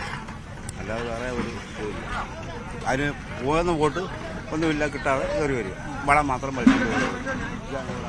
തീർച്ചയായും അത് തന്നെയാണ് അവർ പറയുന്ന പോലെ തന്നെ. അവർക്ക് പ്രതീക്ഷിച്ച വരുമാനം കഴിഞ്ഞ വർഷങ്ങളിലൊക്കെ പോലെ തന്നെ ഇത്തവണ ലഭിക്കുന്നില്ല എന്നുള്ളത് തന്നെ ഒരു കാലാവസ്ഥ ഒരു വലിയ രീതിയിൽ പ്രതികൂലമായി ഈ തൊഴിലാളികളെ കൂടുതലായി ബാധിക്കുകയും ചെയ്യുന്നുണ്ട്. ഒപ്പം തന്നെ നിരവധി ആളുകൾ ഇവിടേക്ക് എത്തുന്നുണ്ട് ഇത് ലേലം വിളിച്ചെടുക്കുന്നതിന് വേണ്ടിയും. ഒപ്പം തന്നെ അതും കൂടി നമുക്ക് ചോദിച്ചു നോക്കാം. എങ്ങനെയുണ്ട് ഈ മേഖല വളരെ സ്തംഭിച്ച് കിടക്കുക. ജോലിയില്ല മക്കളെ. ഇതിന് ബിസിനസ് ചെയ്തിട്ട് ആർക്കും നല്ല കയറ്റുമതി മോശമല്ലേ. കയറ്റുമതി മോശമായതുകൊണ്ട് കംപ്ലീറ്റ് ഡെമായി കിടക്കുക. പണിയില്ല, ആർക്കും പരാജയം. ഞങ്ങൾ ഇത് എടുത്തുകൊണ്ട് പോയാൽ പരാജയം. മീറ്റിന് റേറ്റ് ഇല്ല. കയറ്റുമതി നല്ലതുപോലെ നടന്നാൽ മാത്രമേ മീറ്റ് റേറ്റ് വരുത്തുള്ളൂ. അപ്പോഴേ ഈ ബിസിനസ് കൊണ്ട് ഈ മേഖലയിൽ നിൽക്കുന്ന പ്രയോജനമുള്ളൂ. ഈ 2 വർഷം കഴിഞ്ഞ 1.5 വർഷമായിട്ട് ഭയങ്കര സ്തംഭനമാണ്. കയറ്റുമതി ഇല്ലാത്തതാ കാരണം. കയറ്റുമതി മോശം. അതുകൊണ്ട് ഞങ്ങൾക്ക് ഫീൽ ചെയ്താൽ ഒന്നും കിട്ടാൻ മാർഗമില്ല. അതായത് ഈ നമ്മൾ പ്രതീക്ഷിക്കുന്ന മീനുകൾ കിട്ടാത്തത് കൊണ്ടാണ്. പ്രതീക്ഷിക്കുന്ന ചരക്ക് ചെമ്മീൻ കടലിൽ നിന്നും കിട്ടുന്നില്ല. അതാണ് കാരണം. ചെമ്മീൻ അവിടെ കുറയുമ്പോൾ പിന്നെ കോവിഡ് വന്നില്ലേ, അതിനുശേഷം കയറ്റുമതി മോശമല്ലേ. ഈ മേഖല ബിസിനസ് ചെയ്യുന്ന സർവ്വ മേഖലയിൽ ബോട്ട് ഓണേഴ്സിന് എല്ലാം ഭയങ്കര സമയം. എല്ലാവരും ഉണ്ടാക്കിയ സ്ഥാനങ്ങൾ വിൽക്കുകയും പറക്കുകയും ഈ മേഖലയിൽ നിന്ന് ഒഴിഞ്ഞു പോവുകയും ചെയ്യുക. ഇനി കുറഞ്ഞ ആളുകളൊക്കെ ഉള്ളു ഒഴിഞ്ഞു പോകാൻ. കാരണം ചെയ്തിട്ട് പ്രയോജനമില്ല, കാശ് കളയാണ്. പിന്നെ ഈ മേഖലയെ പിടിച്ചു നിന്നിട്ട് കാര്യവുമില്ല. ഇതേ രീതിയിൽ പോയാൽ ഈ മേഖല സ്തംഭിക്കും. അപ്പൊ അതിനെന്താണ് ഗവൺമെന്റ് എടുക്കേണ്ട ഒരു തീരുമാനം എന്ന് വെച്ചാൽ അത് ഗവൺമെന്റ് കണ്ടെത്തേണ്ടതാണ് അത്യാവശ്യം. അപ്പൊ തന്നെ ഇപ്പൊ തെരഞ്ഞെടുപ്പൊക്കെ അടുത്തിരിക്കുന്ന സാഹചര്യമാണ്. എല്ലാ സ്ഥാനാർത്ഥികളും ഒക്കെ ഇനി ഇവിടേക്കൊക്കെ എത്തുമായിരിക്കും. എല്ലാ വർഷവും വരുന്നതാണല്ലോ. അപ്പൊ അവർക്ക് മുന്നിലേക്ക് പല കാര്യങ്ങളും ഇതിനു മുമ്പും വെച്ചിട്ടുണ്ടായിരുന്നു. ഞങ്ങൾ ഓരോ പ്രാവശ്യവും വരുമ്പോഴും ഞങ്ങളുടേതായ ആവശ്യങ്ങൾ പറഞ്ഞിട്ടുണ്ട്. ഒന്നും തന്നെ ഈ മത്സ്യമേഖലകളിലോട്ട് ചെറുകിട വ്യവസായികളെ പറ്റി അന്വേഷിക്കുകയോ അവരുടെ കുറവെന്താണെന്ന് അന്വേഷിക്കുകയോ ഞങ്ങൾക്കൊരു മാന്യമായ പലിശയ്ക്ക് പൈസ തരിക അങ്ങനൊന്നുമില്ല. ബാങ്കിൽ ചെല്ലുമ്പോൾ പൈസ കൊണ്ട് കൊടുക്കുന്നു പറയും. ബാങ്കിൽ ചെല്ലുമ്പം ഒരു 50 എന്തോ അതിന് പറയേണ്ടത് നമ്മുടെ ആധാർ അങ്ങനെയൊക്കെയുള്ള കൊടുക്കുക. അതൊന്നും പോരാ. പിന്നെ നമുക്കുള്ള പുരയുടെ ഉള്ളവരുണ്ട്, ഇല്ലാത്തവരുണ്ട്. ഈ മേഖല ഈ ബിസിനസ് ചെയ്യണമെങ്കിൽ ഡെയിലി പൈസക്ക് പലിശക്കെടുത്ത് ഞങ്ങളൊക്കെ ചെയ്യുന്നത്. അപ്പൊ ആ ഒരു ഇത് വരണമെങ്കിൽ ഗവൺമെന്റായിട്ട് ഞങ്ങൾക്ക് ഇത് ഈ ബിസിനസ് ചെയ്യുന്നതിനെ കണ്ടെത്തി അവർക്ക് ഗവൺമെന്റായിട്ട് 1 ലക്ഷം രൂപ 50,000 കൊടുത്ത് ദിവസം ഒരു പിരിവിന് ഒരു 50 രൂപ 100 രൂപ ദിവസം പിരിവിന് ഞങ്ങൾക്ക് വളരെ സഹായമാണ്. അല്ലാതെ ഈ മേഖല ഞങ്ങൾക്ക് നിൽക്കാൻ പറ്റില്ല. ഞങ്ങളൊക്കെ കളഞ്ഞിച്ച് പാവെന്ന് വിചാരിക്കുക. കാരണം എന്തറിയോ, ഇത് എടുത്തോണ്ട് പോയാൽ എടുക്കുന്ന കാശ് കിട്ടത്തില്ല. ഒരു പട്ട് ചെറുകിട 1500 രൂപ പീലിംഗ് ചാർജ് മാറ്റി വെക്കണം. ഈ പീലിംഗ് ചാർജും കൊടുത്ത് ഇവിടെയും കൊടുത്തു കഴിയുമ്പോൾ എടുക്കുന്ന മുതലാളിയിൽ നിന്ന് വൈകുന്നേരം ആകുമ്പോൾ 500 രൂപ കയ്യിൽ നിന്ന് പോകത്തേ ഉള്ളൂ. നമുക്കൊന്നും കിട്ടത്തില്ല. ഇതാണ് ഞങ്ങളുടെ ബിസിനസ്, ഞങ്ങളുടെ ഒരു രീതി, ഞങ്ങളുടെ ബിസിനസിന്റെ ലക്ഷ്യമിതാ. അതുകൊണ്ട് ഇതെല്ലാം കളഞ്ഞു പോവുക ആളുകൾ. ബിസിനസ് ചെയ്യാൻ ഇപ്പം ആളില്ല. കാരണം നമുക്ക് നേട്ടം ഉണ്ടായിരുന്നു. ഈ കഴിഞ്ഞ 2 വർഷത്തിന് മുമ്പ് വരെ ഞങ്ങൾക്ക് ഈ മേഖല കൊണ്ട് നേട്ടം ഉണ്ടായിരുന്നു. ബിസിനസ് എന്തെങ്കിലും കിട്ടും. ഇപ്പം ഞങ്ങൾക്ക് ഒന്നും കിട്ടാനില്ല. അതുകൊണ്ട് ഇതൊക്കെ ഞങ്ങൾ എല്ലാവരും നിർത്തിച്ച് പോവുകയാണ്. ഇതിപ്പോ എങ്ങനെയാണ് ഇത് ഇവിടുന്ന് ലേലം വിളിച്ചെടുത്തതിന് ശേഷം പിന്നെ എന്തൊക്കെയാണ് ഞങ്ങൾ പീൽ ചെയ്യും. ഇത് ലേലം വിളിച്ച് ഇവിടുന്ന് എടുത്തിട്ട് ഷെഡിൽ കൊണ്ടുവന്ന് പീൽ ചെയ്യും. ഇത് തൊഴിലാളികൾ ഞങ്ങൾ 4-5 പേര് കൂടി ഒന്നിച്ച് ചേർത്ത് ഞങ്ങൾ പീൽ ചെയ്ത് ഇത് എക്സ്പോർട്ട് ചെയ്യുന്ന കമ്പനിക്കാർ മീറ്റ് എടുക്കുന്നുണ്ട്. അവർക്ക് കൊണ്ട് ഇത് തൂക്കി. അപ്പൊ ആ മീറ്റിനൊരു റേറ്റാ 400-ന് ഇത്ര രൂപ, 600-ന് ഇത്ര രൂപ, 900-ന് ഇത്ര രൂപ, ഈ റേറ്റ് വെച്ച് അവിടെ കൊണ്ട് ചെല്ലുമ്പോൾ ഈ ചരക്കിന് ചിലപ്പോൾ വെയിറ്റ് ഉള്ള അതൊക്കെ നിങ്ങൾ അത് പിന്നെ പറയുന്ന കാര്യം വെയിറ്റ് ഉള്ള വെയിറ്റ് കൊടുക്കും. കൗണ്ട് കിട്ടില്ല, അടുത്ത കൗണ്ടിലാണ് നമ്മൾ തൂക്കേണ്ടത്. അത് അവിടെ കിട്ടുമല്ലോ. ഇതിൽ തന്നെ ഈ കാണുന്ന ഇതിൽ തന്നെ പല രീതിയിലായിട്ട് തിരിക്കുമല്ലേ? ഇത് കണ്ടോ, ഇത് 400 എന്ന് പറയും. ഈ ചെമ്മീൻ ഇത് 400. ഇത് കണ്ടോ, ഇത് ഈ 2 ചെമ്മീനാണ് 400. ഇത് 600 കണ്ടോ. ഇത് 1000 ഇതേ ഉള്ളു 1000 പോലെ. ബാക്കി ഇത് 1400. ഈ 1400 നമ്മൾ ഉരിച്ചു കൊടുത്താൽ 100 രൂപയാണ് നമുക്ക് കിട്ടുന്നത്. 1400. ഇവിടെ നമ്മളിപ്പോ ഇത് കോള് മുതൽ എടുക്കുന്നു. 1 കിലോയ്ക്ക് 60 രൂപ എങ്ങനെയായാലും വില വീഴും. അപ്പൊ നിങ്ങൾ ഡിവൈഡ് ചെയ്ത് നോക്കണം നമുക്കിതെങ്ങനെ മുതലാവുന്നോ ഇല്ലയോ എന്ന്. കാരണം ചരക്ക് അമിതമായിട്ട് ഇല്ലാത്തത് കൊണ്ട്, നമുക്ക് മറ്റു തൊഴിലില്ലാത്തത് കൊണ്ട് നമ്മൾ വരുമ്പോൾ 2 പെട്ടിയൊക്കെ അങ്ങ് എടുക്കും. ജോലിക്കാർ 4-5 പിള്ളേർ ഒന്നും ചെയ്യുന്നല്ലേ. വൈകുന്നേരം ചെയ്യുമ്പോൾ എനിക്കൊന്നും കിട്ടത്തില്ല. അപ്പൊ അങ്ങനെ ഇപ്പൊ എല്ലാവരും പൊഴിഞ്ഞു ഈ മേഖലയിൽ നിന്ന് പൊക്കോണ്ടിരിക്കുക. ഈ മേഖല നിലനിൽക്കണമെങ്കിൽ ഗവൺമെന്റ് ഒരു നല്ല ഇതിന് നല്ലൊരു പരീക്ഷണങ്ങൾ നടത്തി ഈ ബിസിനസ്സുമായിട്ട് ചെയ്യുന്നവരുമായിട്ട് ചർച്ച ചെയ്യണം. അതായത് വലിയ ബിസിനസ് ചെയ്യുന്നവരും ഇടത്തരം, ഞങ്ങളിപ്പോ ഈ ചർച്ചയ്ക്ക് ഞങ്ങളെ പോലുള്ളവരത്തല്ലേ വന്നത്. ഇതേപോലെ ഞങ്ങളെ ഇടത്തട്ടുകാരെ കൂടെ പിടിച്ചിരുത്തി ചർച്ച ചെയ്ത് എന്താണ് നിങ്ങളുടെ പോരാക്കുറവുകൾ, എന്തുവാണ് നിങ്ങളുടെ കോട്ടങ്ങൾ, നന്മ, അത് തിരക്കാൻ ഇവിടെ ഗവൺമെന്റ് ഇല്ല. ഇവിടെ വലിയവരുടെ കാര്യം മാത്രമേ തിരക്കുന്നുള്ളൂ. ഞങ്ങളുടെ സാധാരണക്കാരന്റെ യാതൊരുവിധ കാരണങ്ങളും ഇതിൽ തിരക്കുന്നില്ല. അതുകൊണ്ട് ഞങ്ങളെല്ലാം ഇത് കളഞ്ഞിട്ട് പോവാൻ പോവുക. ഒരാനുകൂല്യം ഇല്ല ഞങ്ങൾക്ക് ഈ ജോലിയിൽ നിന്ന്. കമ്പനിക്കാർ 10 രൂപ പോലും നല്ലൊരു ദിവസം വന്നാൽ ഞങ്ങൾക്ക് തരത്തില്ല. ഞങ്ങൾക്ക് ഒരു ബെനിഫിറ്റും ഇല്ല. കാരണം ഞങ്ങൾ ഇത് എടുത്തോണ്ട് വന്ന് ഇന്ന് ഫീൽ ചെയ്തില്ല. 200 രൂപ കിട്ടിയാലേ ഞങ്ങൾ പൈസ പലിശക്ക് എടുക്കണം. ഇന്നും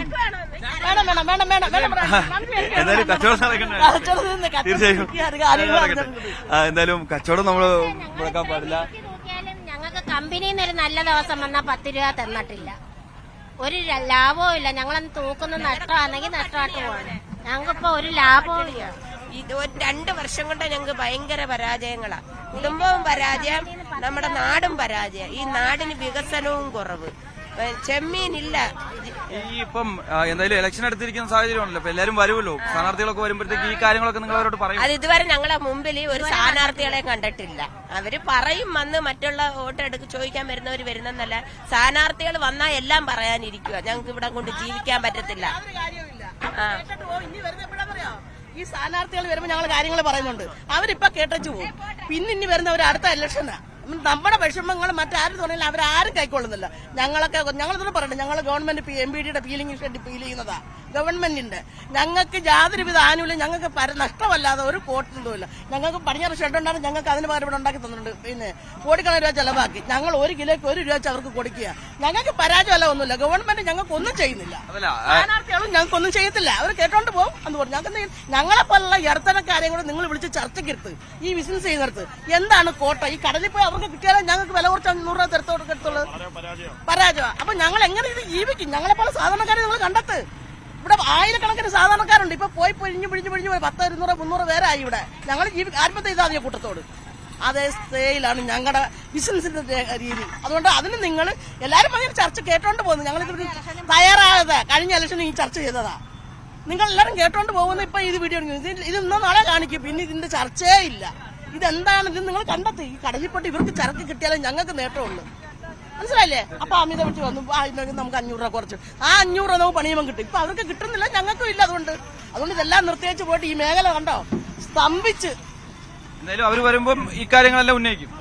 ഞാനൊരു കാലമില്ല കേട്ടോ. അവരിപ്പോ വീട്ടിൽ അവിടെ ഇലക്ഷൻ കിട്ടും. അവർക്ക് കസേര കുറച്ചില്ലേ. പിന്നെ അവരുടെ കാര്യങ്ങൾ ഇവര് ഞങ്ങളുടെ കാര്യം തിരക്കുന്നത്. അതായത് ഈ ഇവർക്ക് തന്നെ ഇപ്പം ഒരു തീരുമാനം ഏകദേശം എടുത്തിട്ടുണ്ടായിരിക്കുമല്ലോ. ഞങ്ങൾക്ക് എടുത്തിട്ടില്ല. അതല്ല ഞാൻ ചോദിക്കുന്നത്. അതായത് ഇപ്പോൾ ഇലക്ഷൻ എടുത്തിരിക്കുന്ന സാഹചര്യത്തിൽ ആർക്കാണ് വോട്ട് ചെയ്യുന്നത് എന്നൊക്കെ ഉള്ള അടക്കം ഒരു തീരുമാനം ഉണ്ടായിട്ടുണ്ടായിരിക്കുമല്ലോ. എത്ര ഉള്ള ഒരു പാർട്ടി ഉണ്ടല്ലോ, നമ്മൾ വിശ്വസിക്കുന്ന ഒരു പ്രസ്ഥാനമുണ്ട്. അതെന്തായാലും നമ്മൾ വോട്ട് ചെയ്തിരിക്കും. അതുകൊണ്ട് ഞങ്ങളുടെ ദുഃഖം അവരറിയുന്നില്ല. ഞങ്ങൾ ഈ ബിസിനസ് അതെ ഇപ്പൊ ഞങ്ങൾ ചിന്തിക്കുന്നത് ഈ വോട്ട് എന്തിനു ചെയ്യുന്നത്? ഞങ്ങളെപ്പോലെ സാധാരണക്കാർ എന്തിനു വോട്ട് ചെയ്യണം? ഞങ്ങളുടെ ദുഃഖം അറിയുന്നുണ്ടോ? ഞങ്ങളുടെ കാര്യങ്ങൾ കേൾക്കുന്നുണ്ടോ? ഞങ്ങൾ എത്ര പേരുടെ മേഖല 35 വർഷം കൊണ്ട് ഈ മേഖല നിൽക്കുന്നവരാ. ഞങ്ങൾക്ക് ഒരു ബെനിഫിറ്റും ഇല്ല. കോടിക്കണക്കിന് രൂപ വിദേശത്താണ് നേടിക്കൊടുക്കുന്ന പ്രസ്ഥാനം ജോലിക്കാരാ, ഞങ്ങള് തൊഴിലാളികളാ. ഞങ്ങൾക്ക് എന്ത് നേട്ടമുണ്ട്? ഒരു ഗവൺമെന്റ് 35 വർഷം ജോലി ചെയ്ത് കഴിഞ്ഞാൽ അവർ പിരിഞ്ഞു പോകുമ്പോൾ അവർക്ക് പിന്നെ പെൻഷൻ കൊടുക്കും. 50,000, 25,000, 5,000, 10,000. ഞങ്ങൾ സ്വന്തം പണം കടമെടുത്ത് എടുക്കാം. 3 ആളെ നോന്നില്ല 4 25,000, 50,000, 1 ലക്ഷം, 2 ലക്ഷം, 3 ലക്ഷം ഒഴിഞ്ഞപ്പോഴാണ് പിറ്റേ വർഷം ഞങ്ങൾക്ക് അതിന് 2 ലക്ഷം രൂപ കുറയുക. ഞങ്ങൾക്ക് ബെനിഫിറ്റ്. അപ്പൊ ഞങ്ങളെ പോലുള്ള കാര്യങ്ങൾ ഗവൺമെന്റ് അന്വേഷിക്കുന്നുണ്ടോ? ഇല്ല. ഞങ്ങളുടെ കാര്യം കൂടെ അന്വേഷിക്കേ. എന്തുകൊണ്ടാണ് നിങ്ങൾക്ക് ബിസിനസ് ആയിട്ട് നേട്ടമില്ലാത്തത്? നിങ്ങൾക്ക് എവിടെയാണ് പരാജയം? ഞങ്ങൾ പിന്നെ ഈ പൈസ വട്ടിപ്പലിശയ്ക്ക് പഠിക്കുന്നത്. നിർത്തണം, വളം കൊണ്ടുവരൊക്കെ നിർത്തണം. ഇവിടെ വോട്ടുകാര് വളം കൊണ്ടുവരുന്നുണ്ട്, അത് നിർത്തലാക്കണം. അത് നിർത്തലാക്കണമെന്ന് പറഞ്ഞാൽ ഞങ്ങൾക്ക് ഈ കടപ്പുറം കൊണ്ട് പ്രസ്ഥാനം വേണം. ഞങ്ങൾക്ക് ഗവൺമെന്റിന് പരാതി അതൊന്നും പറയണ്ട. ഒരു നിർത്തലാക്കത്തില്ല. നിർത്തലായ കാര്യം പറഞ്ഞാൽ ഒരു റേഷൻ മേടിക്കണമെങ്കിലേ ഇപ്പൊ ഈ ജോലി ചെയ്തവർക്ക് വിരല് പതിയത്തില്ല. ഇപ്പൊ വീട്ടിൽ കിടക്കുന്ന സുഖമില്ലാത്ത കൊച്ചുങ്ങൾ വരെ എന്ന് വിരല് പതിക്കണം എന്ന് പറയുന്നത്. ദൂരെ പോയെന്ന് പഠിക്കാൻ പോകുന്ന മക്കൾ വിരല് പതിക്കണം എന്ന് പറയുന്നത്. ഞങ്ങൾ 3 ദിവസം പോയി വിരല് പതിക്കാൻ പറഞ്ഞാൽ ഞങ്ങളുടെ വിരല് പതിയുന്നില്ല. ഇതൊക്കെ നിർത്തലാക്കണം. ഇതൊക്കെ നിർത്തലാക്കണം വോട്ട് ചെയ്യുന്നുള്ളൂ. തീർച്ചയായും അങ്ങനെയുള്ള സാഹചര്യം തന്നെയാണ് അവർ പറയുന്ന പ്രധാനപ്പെട്ട കാര്യങ്ങൾ ഇതൊക്കെ തന്നെയാണ്. അതായത് എല്ലാ തവണയും തെരഞ്ഞെടുപ്പ് അടുക്കുന്ന സമയത്ത് വോട്ട് ചോദിക്കുന്നതിന് വേണ്ടി മാത്രമാണ് ഈ സ്ഥാനാർത്ഥികൾ ഇവിടേക്ക് എത്തുന്നത്. അതിനുശേഷം വിജയിച്ചു കഴിഞ്ഞതിന് ശേഷം ഇവിടേക്ക് തിരിഞ്ഞു നോക്കുന്നില്ല. പല വാഗ്ദാനങ്ങൾ നൽകുന്നില്ലാതെ അതിലൊരു ഉറപ്പ് നൽകുന്നില്ല. കൂടാതെ അത് പാലിക്കുന്നില്ല എന്നുള്ളൊരു കാര്യം കൂടി അവർ പ്രധാനമായും ഉന്നയിക്കുകയും ചെയ്യുന്നു. കൂടാതെ ബോട്ടുകളിൽ നിന്ന് വളം കൊണ്ടുവന്നത് മൂലമാണ് ഇത്തരത്തിൽ വളം കൊണ്ടുവരുന്നതും അത് കടലിലേക്ക് വീഴുന്നതുമാണ് പ്രധാനപ്പെട്ട ചില കാര്യം എന്നുള്ളതാണ്. നന്മ മനസ്സിലാക്കാൻ വലിയവരെ മാത്രം വിളിച്ച് മീറ്റിംഗ് കൂടിയാ പോരാ. വലിയ മേഖലയില് അപ്പോ ലോഡാക്കിയത് ഞങ്ങളാ. ഇവനൊക്കെയല്ലേ പിന്നെ ചർച്ച ചെയ്യുമ്പോൾ നാളെ ചോദ്യം ഇവിടെ ഇപ്പൊ പറഞ്ഞു നമ്മുടെ ചർച്ച ചെയ്യുമ്പോൾ വലിയവരെയും എളിയവരെ വലിയ ബിസിനസ്സുകാരെയും കൊച്ചു ബിസിനസ്സുകാരെയും എല്ലാവരെയും കൂടെ വിളിച്ചിരുത്തുമ്പോൾ ഇതിന്റെ നന്മ മനസ്സിലാക്കാൻ പറ്റും. വലിയ കോടിക്കണക്കിന് രൂപ മുടക്കി ബിസിനസ് ചെയ്യുന്നവർ മാത്രമല്ല ഞങ്ങളെ പോലൊരു ഇത് എടുത്തത് കമ്പനി ഫീൽ ചെയ്ത് കൊണ്ട് കൊടുത്തല്ലേ അവർ മീറ്റ് കിട്ടിയല്ലേ അവർ കമ്പനി വളരത്തുള്ളൂ. അപ്പൊ ഞങ്ങളെ പോലെ നിലനിൽക്കേണ്ടത് ആരുടെ ആവശ്യമോ? ഇവിടുത്തെ ഞങ്ങളിത് ഫീൽ ചെയ്ത് കൊടുക്കുമ്പോഴാണ് ഗവൺമെന്റ് വിദേശ നാണയം വരുന്നത്. ഞങ്ങൾക്ക് എന്ത് ഈ ഫീൽ ചെയ്ത് ഞങ്ങൾക്ക് എന്ത് നേട്ടം തേക്കുന്നു ഗവൺമെന്റ്? എന്തെങ്കിലും ഒരു സഹായം ഞങ്ങൾക്കുണ്ടോ? ഞങ്ങളിപ്പോ പ്രായമായി, ഞങ്ങൾ വീട്ടിൽ ഇരിക്കാതെ ഞങ്ങൾക്ക് കടവാ. വീട്ടിൽ ഇരിക്കാൻ മക്കളും ചോദിക്കും ഇത്രയും കാലം വേറെ ഒന്നുമില്ലേ? കാശുണ്ടാക്കിയവരും കാണും, ഇല്ലാത്തവരും കാണും. അതെല്ലാ മേഖലയിലുള്ള അങ്ങനല്ലേ. നിലവിലെ MP NK പ്രേമേന്ദ്രൻ അദ്ദേഹം കഴിഞ്ഞ കുറച്ച് വർഷങ്ങളായി ഇവിടെ നിന്ന് വിജയിച്ചു പോവുകയും ചെയ്യുന്നതാണ്. അദ്ദേഹത്തിന്റെ ഒരു ഇടപെടൽ എങ്ങനെയാണ് ഇക്കാര്യത്തിലൊക്കെ? നല്ല മനുഷ്യനാണ്, എല്ലാവരുമായിട്ട് നല്ല സഹകരണമാണ്. എന്നിവർക്ക് ഇങ്ങനെ വ്യക്തികളെ തിരഞ്ഞുപിടിച്ച് അദ്ദേഹത്തിന് കണ്ടെത്താൻ പറ്റില്ല. അദ്ദേഹം ഏത് മേഖലയിൽ നിന്നാലും ആ മേഖലയ്ക്ക് വേണ്ടി എന്ത് വേണമെങ്കിലും ചെയ്തു കൊടുക്കും. പക്ഷേ വിഷയങ്ങളിലേക്ക് അദ്ദേഹം വന്നിട്ടുണ്ടെന്ന് എനിക്ക് അതുമായിട്ട് രാഷ്ട്രീയമായിട്ട് അത്രയല്ല. ഇതിൽ അദ്ദേഹത്തിനെ പറ്റി നമുക്കൊരു മോശമായൊന്നും പറയാനില്ല. അങ്ങനെ ചെയ്യുന്ന നല്ല മനുഷ്യനാണ്. അങ്ങനെ ജയിച്ചു വന്നാലും സാധാരണക്കാരെയൊക്കെ പിന്നെ ഞാൻ പറഞ്ഞെന്ന് പറയാൻ സാധാരണക്കാരെ മാത്രം ഞാൻ ഈ മേഖല ഈ ബിസിനസിനെ പറ്റി ഈ മേഖലയെ പറ്റി മാത്രമേ ഞാൻ പറയുന്നുള്ളൂ. പാർട്ടിയെ സംബന്ധിച്ച് പറഞ്ഞാൽ പ്രേമേന്ദ്രനെ ഇപ്പൊ ചോദിച്ചതുകൊണ്ട് പ്രേമേന്ദ്രൻ നല്ലൊരു വ്യക്തിയാണ്. അദ്ദേഹം വലിയ കുഴപ്പക്കാരനല്ല. നമുക്ക് ആര് എന്നൊരു കാര്യം പറഞ്ഞാലും അങ്ങനെ ചെയ്തുകൊണ്ട് കേൾക്കുന്ന ഒരു വ്യക്തിയാണ്. ആര് എന്താ പോരാ കുറവെന്ന് അത് അന്വേഷിക്കുക. മറ്റാരൊക്കെയാണ് നിൽക്കുന്നത് അറിയാമല്ലോ അല്ലേ? നമുക്ക് അത് സമയമല്ല. നമുക്ക് ഞങ്ങൾ 6 മണിക്ക് ഇവിടെ വരുന്നവരാണ്. ഞങ്ങൾ തിരിച്ച് വീട്ടിൽ ചെന്ന് രാത്രി 8 മണിക്കാ. ഈ 8 മണിക്കല്ലാതെ ഞങ്ങൾക്ക് എന്ത് റെസ്റ്റ് ഉണ്ട്, എന്ത് നേട്ടമുണ്ട് ഞങ്ങൾക്ക്? അവിടൊക്കെ ഞങ്ങൾ ഗവൺമെന്റ് അന്വേഷിക്കണം പറയുന്നത് മനസ്സിലായില്ലേ? ഈ ഇവിടെ ഒരുപാട് ധനസഹായം ഗവൺമെന്റ് ഇത്ര കോടി മത്സ്യമേഖല അനുവദിച്ചിട്ടുണ്ട്. ഇത്ര കോടി അവിടെ ആർക്ക് കൊടുക്കുന്നത്?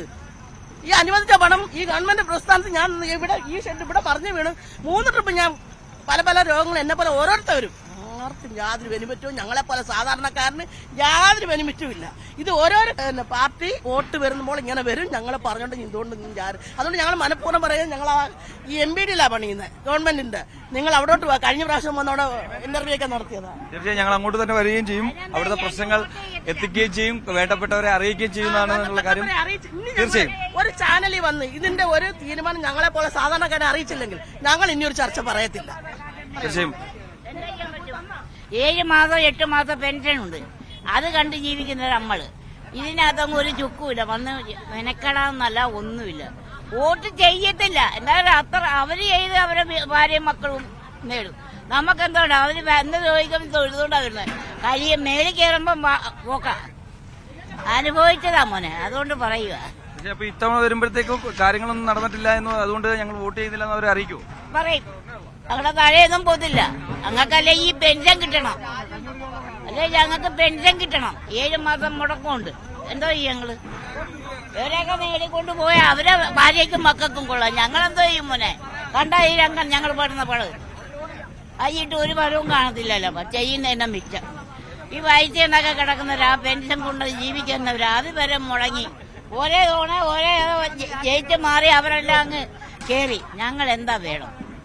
ഇങ്ങനൊരു വാക്കിയിട്ടെന്റെ തന്നെ ഞങ്ങൾ സംസാരിച്ചു, അതേ ഉള്ളൂ, അല്ല വേറെ കാര്യമൊന്നുമില്ല. പോട്ടവനെ അങ്ങനെ തന്നെയാണ് ഇവർ പറയുന്നത്. അതായത് ഒരുപക്ഷെ പല വാഗ്ദാനങ്ങളും പല സമയത്തും നൽകിയിട്ടുണ്ട്.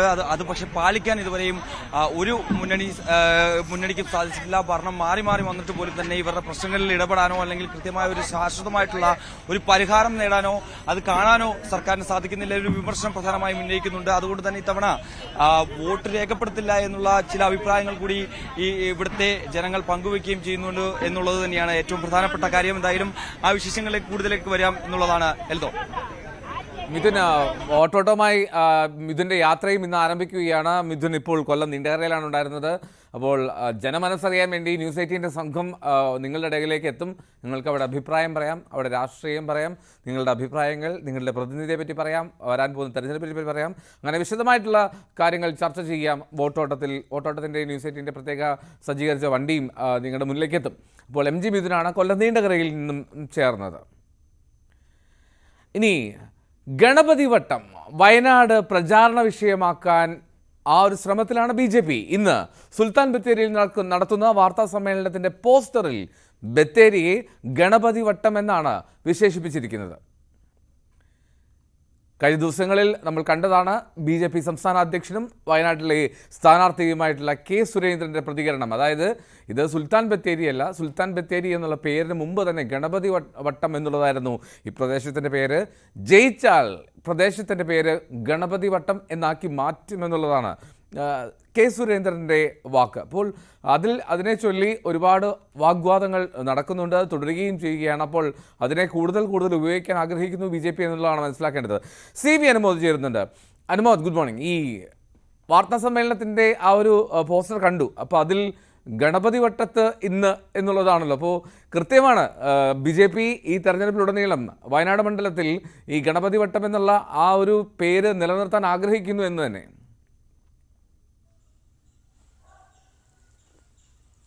Eldho, good morning. BJP ഇതൊരു തെരഞ്ഞെടുപ്പ് അജണ്ടയായിട്ട് തന്നെ എടുത്തിരിക്കുന്നു എന്നതിൻ്റെ സൂചനയാണ്. കഴിഞ്ഞ ദിവസം സുരേന്ദ്രൻ്റെ വാർത്താ സമ്മേളനത്തിൽ അദ്ദേഹം കാര്യം പറഞ്ഞതും അതിനുശേഷം ഇന്ന് നടക്കുന്ന കാര്യങ്ങളിൽ അതിനെക്കുറിച്ചുള്ള പോസ്റ്ററിൽ ഗണപതി വട്ടം എന്ന് കൃത്യമായി കൊടുക്കുകയും പര്യടനത്തിൻ്റെ ഡീറ്റെയിൽസിലും ഗണപതി വട്ടം എന്ന് കൊടുക്കുകയും ചെയ്തിരിക്കുന്നത്. അതായത് ഇതിനെ ചൊല്ലി ഇപ്പോൾ തന്നെ സാമൂഹ്യ മാധ്യമങ്ങളിൽ പല തരത്തിലുള്ള അഭിപ്രായങ്ങൾ ഉയരുന്നുണ്ട്. പക്ഷേ ഇതിൽ BJP ഉന്നയിക്കുന്ന അല്ലെങ്കിൽ BJP പിന്തുണയ്ക്കുന്ന ആളുകൾ പറയുന്ന ഒരു കാര്യം, സുരേന്ദ്രൻ പറഞ്ഞതിൽ ഒരു ചരിത്രപരമായ തെറ്റുണ്ട് എന്ന് എവിടെയും പറഞ്ഞിട്ടില്ല. സുൽത്താൻ ബത്തേരി നഗരസഭയുടെ വെബ്സൈറ്റിൽ പോലും ഗണപതി വട്ടം എന്നതിൻ്റെ പേരുണ്ട്, അതിൻ്റെ ചരിത്രമുണ്ട്. ആ കാര്യങ്ങൾ മാത്രമാണ് സുരേന്ദ്രൻ ഉന്നയിച്ചിട്ടുള്ളത്. ഇതിൽ വിവാദമാക്കുന്നത് മറ്റു പലരുമാണ്, അതിന് താല്പര്യമുള്ളവരാണ് എന്നുള്ളതാണ്. പക്ഷേ നമുക്കറിയാം ഉത്തരേന്ത്യയിലൊക്കെ കഴിഞ്ഞ കുറേ വർഷങ്ങളായി സംഭവിക്കുന്ന കാര്യങ്ങൾ. അതുവരെ ഉണ്ടായിരുന്ന പേര് പലതും മാറ്റി പല പേരുകൾ പുതിയത് വരുന്നു. സ്വാഭാവികമായിട്ടും ഇവിടെ സുൽത്താൻ ബത്തേരി എന്ന പേരിന് പകരം ഗണപതി വട്ടം എന്ന പേര് ഇവർ ഉന്നയിക്കുന്നത് ടിപ്പു സുൽത്താൻ്റെ പടയോട്ടക്കാലത്തെയും അന്ന് ഈ ഇടതുപക്ഷവും UDF ഒക്കെ നിശിതമായി എതിർക്കുന്നതിൻ്റെ പ്രധാനപ്പെട്ട ഒരു കാര്യം ഇത് ജനങ്ങൾക്കിടയിൽ ഒരു വിഭജനം തീർക്കുന്നതിൻ്റെ ഭാഗമായിട്ടുള്ള പ്രചരണം എന്നുള്ളതാണ്. ടിപ്പു സുൽത്താനെക്കുറിച്ചുള്ള പ്രചരണം ഈ തെരഞ്ഞെടുപ്പിൽ ചർച്ചയാക്കാൻ കഴിയുമ്പോൾ BJP അതിന് ശ്രമിക്കുമ്പോൾ സ്വാഭാവികമായിട്ടും അന്നത്തെ കാലത്ത് ഉണ്ടായി എന്ന് പറയപ്പെടുന്ന മതപരിവർത്തനവും അതേ തുടർന്നുണ്ടായ പ്രശ്നങ്ങളും ക്ഷേത്രങ്ങൾ നശിപ്പിച്ചതും എല്ലാം തന്നെ BJPക്ക് തെരഞ്ഞെടുപ്പിൽ ഉന്നയിക്കാൻ കഴിയും എന്ന ഒരു കാര്യമാണ് ഇതിൽ അവർ അജണ്ടയായിട്ട് ഈ പേരുമാറ്റം കൊണ്ടുവരാനുള്ള പ്രധാനപ്പെട്ട കാരണമായിട്ട് നമുക്ക് നിരീക്ഷിക്കാൻ കഴിയുന്നത്. അങ്ങനെ ടിപ്പു സുൽത്താനെ കാര്യങ്ങൾ പറയുമ്പോൾ സ്വാഭാവികമായിട്ടും അത് പഴയ കാര്യങ്ങളിലേക്ക് BJP കടന്നു ചെല്ലാൻ കഴിയുകയും അത് ഒരു തരത്തിൽ അവർ ഉദ്ദേശിക്കുന്ന പോലെ ജനമനസ്സിലൊരു തോന്നൽ ഉണ്ടാക്കാനുള്ള വഴി തുറക്കുകയും ചെയ്യുമെന്ന് BJP കരുതുന്നു. അതൊരു അബദ്ധത്തിൽ സംഭവിച്ചതല്ല, അത് BJPയുടെ അജണ്ടയാണ്, അത് RSSൻ്റെ ഒരു അജണ്ടയാണ്. സ്വാഭാവികമായിട്ടും ഇതിനെതിരെ വലിയ പ്രതിഷേധങ്ങൾ ഉയരുന്നുണ്ട്. നിലവിൽ തന്നെ കഴിഞ്ഞ ദിവസം തന്നെ ഇടതുപക്ഷ വലതുപക്ഷ MLA-മാരും അതുപോലെ തന്നെ ജനപ്രതിനിധികളും നേതാക്കളും ഒക്കെ ഇക്കാര്യത്തിൽ അവരുടെ അഭിപ്രായങ്ങൾ പറഞ്ഞു കഴിഞ്ഞു. ഇനി ഇത് തെരഞ്ഞെടുപ്പ് പ്രചരണത്തിൽ എങ്ങനെ പ്രതിഫലിക്കും എന്നുള്ളതാണ് കണ്ടറിയേണ്ടത്.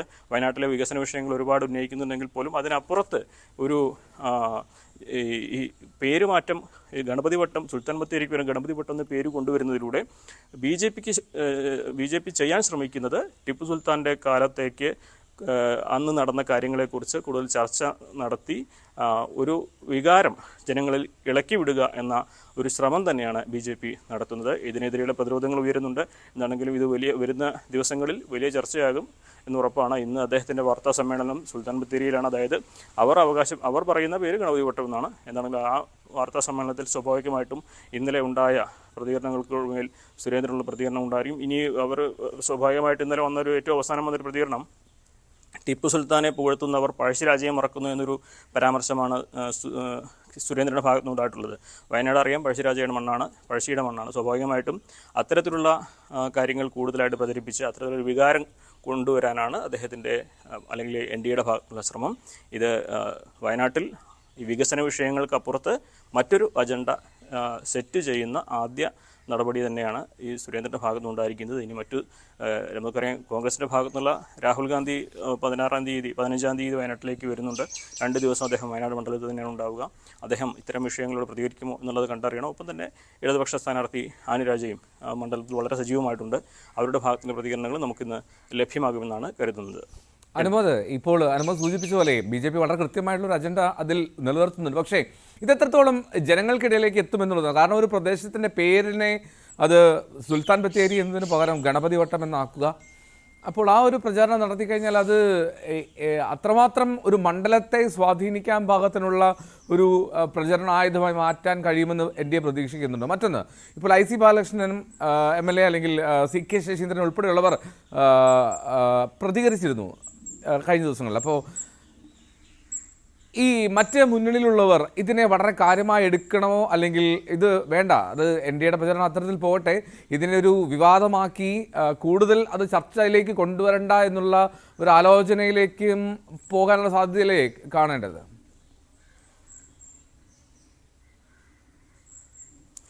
ഇത് കൊണ്ടുവരാനുള്ളൊരു സാഹചര്യം നമ്മൾ പരിശോധിക്കണം. കഴിഞ്ഞ 2-3 തവണയും വയനാട് NDAയുടെ പ്രാതിനിധ്യം വളരെ തുലവും താഴെയാണ്. പരമാവധി അവർക്ക് ലഭിച്ച വോട്ട് 80,000-ത്തിലധികം മാത്രമാണ്. അതിനപ്പുറത്തേക്കൊരു മെച്ചപ്പെട്ട വോട്ട് ശതമാനം അവർക്ക് ലഭിച്ചിട്ടില്ല. അത് 1,00,000-ൻ്റെ മുകളിലേക്ക് കൊണ്ടുവരിക എന്ന വലിയൊരു ലക്ഷ്യമാണ് NDAയുടെ അധ്യക്ഷനായ സുരേന്ദ്രൻ തന്നെ, BJPയുടെ അധ്യക്ഷനായ സുരേന്ദ്രൻ മത്സരിക്കുമ്പോൾ ഉള്ളത്. ഇത് വികസന വിഷയങ്ങളും മറ്റു വിഷയങ്ങളും ഒക്കെ പറയുമ്പോഴും അവർ ലക്ഷ്യമിടുന്ന വോട്ടിലേക്ക് എത്താൻ ഇത്തരത്തിലുള്ള ചില പ്രചാരണങ്ങൾ വേണമെന്ന് BJP കരുതുന്നുണ്ട്, NDA കരുതുന്നുണ്ട്. അത് പണ്ട് മുതൽ RSSൻ്റെ മുൻകാല നേതാക്കൾ തുടങ്ങി വെച്ചൊരു കാര്യങ്ങൾ ആവർത്തിക്കുന്നു എന്ന് പറയുമ്പോൾ പോലും ജനങ്ങളെ സ്വാധീനിക്കാൻ കഴിയുന്ന, പ്രത്യേകിച്ച് കേരളത്തിലെ ഭൂരിപക്ഷങ്ങളെ സ്വാധീനിക്കാൻ കഴിയുന്ന, അവരെ വൈകാരികമായിട്ട് സ്വാധീനിക്കാൻ കഴിയുന്ന ഒരു വിഷയമാക്കി ഈ ടിപ്പു സുൽത്താൻ്റെ പടയോട്ടക്കാലവും അന്നുണ്ടായ അവരുടെ, അതായത് ഇന്ന് ജീവിക്കുന്ന ആളുകളുടെ മുൻഗാമികൾക്കുണ്ടായ നാശങ്ങളും മതപരിവർത്തനവും ക്ഷേത്രധ്വംസനങ്ങളും ഒക്കെ കൊണ്ടുവരുമ്പോൾ അത്തരത്തിലൊരു വൈകാരിക സാഹചര്യം തീർത്ത് അവർക്ക് അത് BJPക്ക് അനുകൂലമായൊരു സാഹചര്യം തീർക്കാമെന്നൊരു കണക്കൂട്ടലാണ് BJPക്കുള്ളത്. ഇത് BJPക്ക് ഈ വയനാടിന് പുറത്തു നിന്നുമുള്ള പ്രതികരണങ്ങൾ ഇതൊരു തമാശ എന്ന രീതിയിൽ അല്ലെങ്കിൽ ഒരു പരിഹാസം എന്ന രീതിയിൽ മാത്രമാണ് നമുക്ക് ഇതിനെ പറ്റി കാണുന്നത്. ഇന്നലെ തന്നെ കുഞ്ഞാലിക്കുട്ടിയുടെ പ്രതികരണം തന്നെ അതിൽ വളരെ വ്യക്തമാണ്. ഇത് കേരളമാണെന്നാണ് അദ്ദേഹം ആദ്യം പറഞ്ഞത്. ഒപ്പം തന്നെ സുരേന്ദ്രൻ ജയിച്ചാലല്ലേ പേര് മാറ്റൂ എന്നുള്ളൊരു പരിഹാസം. അതുപോലെ തന്നെ ജയിക്കാത്ത സ്ഥാനാർത്ഥിക്ക് എന്ത് വാഗ്ദാനം കൊടുക്കാമെന്നാണ് മറ്റൊരു തരത്തിലുള്ളത്. ഇടതുപക്ഷം വയനാട്ടിലെ നേതാക്കൾ ഇതിനെ വളരെ ഗൗരവത്തിൽ വിമർശിക്കുമ്പോഴും വയനാടിന് പുറത്ത് അല്ലെങ്കിൽ സംസ്ഥാന തലത്തിൽ ഇതൊരു വലിയ ഗൗരവത്തിലുള്ള ചർച്ചയാക്കി എടുത്തിട്ടില്ല എന്നാണ് സംസ്ഥാന നേതാക്കളുടെ പ്രതികരണം നമുക്ക് കേൾക്കുമ്പോൾ മനസ്സിലാകുന്നത്. ഒരുപക്ഷെ വയനാട്ടിലുള്ളവർ ഇതിനെ പ്രതിരോധിക്കുന്നത് അവർക്ക് ഇതിൻ്റെ ഒരു ഗൗരവം ഒരുപക്ഷെ കുറച്ചുകൂടി അറിഞ്ഞേക്കാം. മാത്രമല്ല ഈ വിഷയത്തെക്കുറിച്ച് അവർക്കും കൂടുതലായിട്ട് അറിയുന്നതാണ്. ചരിത്രത്തെ നിഷേധിക്കുന്നില്ല എന്ന് സുരേന്ദ്രൻ പറഞ്ഞുകൊണ്ട് നടത്തുന്ന ഈ ഒരു പ്രചരണത്തെ അതുകൊണ്ട് പ്രതിരോധിക്കുക വയനാട്ടിലുള്ളവർക്ക് അത്ര എളുപ്പമല്ല. അവർക്ക് ദേശീയ തലത്തിൽ BJP നടത്തുന്ന ഇത്തരം നീക്കങ്ങളുടെ ചുവട് പിടിച്ചുള്ള ഒരു ശ്രമമാണ് എന്ന് പറഞ്ഞ് പ്രതിരോധിക്കുകയാവും ഇതിൽ സാധ്യമാകുന്നത്. കാരണം സുൽത്താൻ ബത്തേരി നഗരസഭയുടെ രേഖകൾ തന്നെ അതിൻ്റെ വെബ്സൈറ്റിൽ തന്നെ ഈ ചരിത്രങ്ങളൊക്കെ തന്നെ കൊടുത്തിട്ടുണ്ട്. അപ്പോൾ ഇല്ലാത്തൊരു കാര്യമല്ല BJP പ്രചരിപ്പിക്കുന്നത്. പക്ഷേ പ്രചരിപ്പിക്കുന്നതിൻ്റെ ഒരു അജണ്ട ഇത്തവണ വോട്ട് ബാങ്ക് ലക്ഷ്യമിട്ടാണ് എന്നത് വ്യക്തമാണ്. ശരി, അനുമോദാണ് വിവരങ്ങൾ നൽകിയത്. ഈ ഗണപതി വട്ടം പരാമർശം അത് എത്രത്തോളം തെരഞ്ഞെടുപ്പിൽ അജണ്ട മുന്നോട്ട് പോകുമെന്നൊക്കെ നമുക്ക് കാത്തിരുന്ന് കാണാം. വയനാട്ടിലെ ഒരു നിലവിലെ പുതിയൊരു ചർച്ചാ വിഷയമായി മാറിയിട്ടുണ്ട് ഗണപതി വട്ടം. വോട്ടിന് പണം ആരോപണത്തിൽ രാജീവ് ചന്ദ്രശേഖർ മറുപടിയുമായി ശശി തരൂർ. രാജീവ് ചന്ദ്രശേഖറിന്റെ വക്കീൽ നോട്ടീസിൽ പറയുന്ന കാര്യങ്ങൾ അടിസ്ഥാനരഹിതമാണെന്ന് കാട്ടിക്കൊണ്ട് ശശി തരൂർ മറുപടി നോട്ടീസ് അയച്ചു. ഉന്നയിക്കാത്ത ആരോപണങ്ങൾ പിൻവലിക്കാൻ കഴിയാത്തതിനാൽ മാപ്പ് പറയില്ല. വോട്ടിന് പണമെന്ന ആരോപണം എവിടെയും ഉന്നയിച്ചിട്ടില്ല. നോട്ടീസിൽ പറയുന്ന യൂട്യൂബ് ലിങ്ക് പ്രവർത്തിക്കുന്നുമില്ല. അടിസ്ഥാനരഹിതമായ ആരോപണങ്ങൾ ഉന്നയിക്കുന്ന രാജീവ് ചന്ദ്രശേഖർ ആരോപണം പിൻവലിച്ച് മാപ്പ് പറയണമെന്നും ശശി തരൂർ ആവശ്യപ്പെട്ടു. അല്ലാത്തപക്ഷം സിവിൽ ക്രിമിനൽ മാനനഷ്ട വ്യവഹാരങ്ങളിലേക്ക് കടക്കുമെന്നും നോട്ടീസിൽ പറയുന്നു.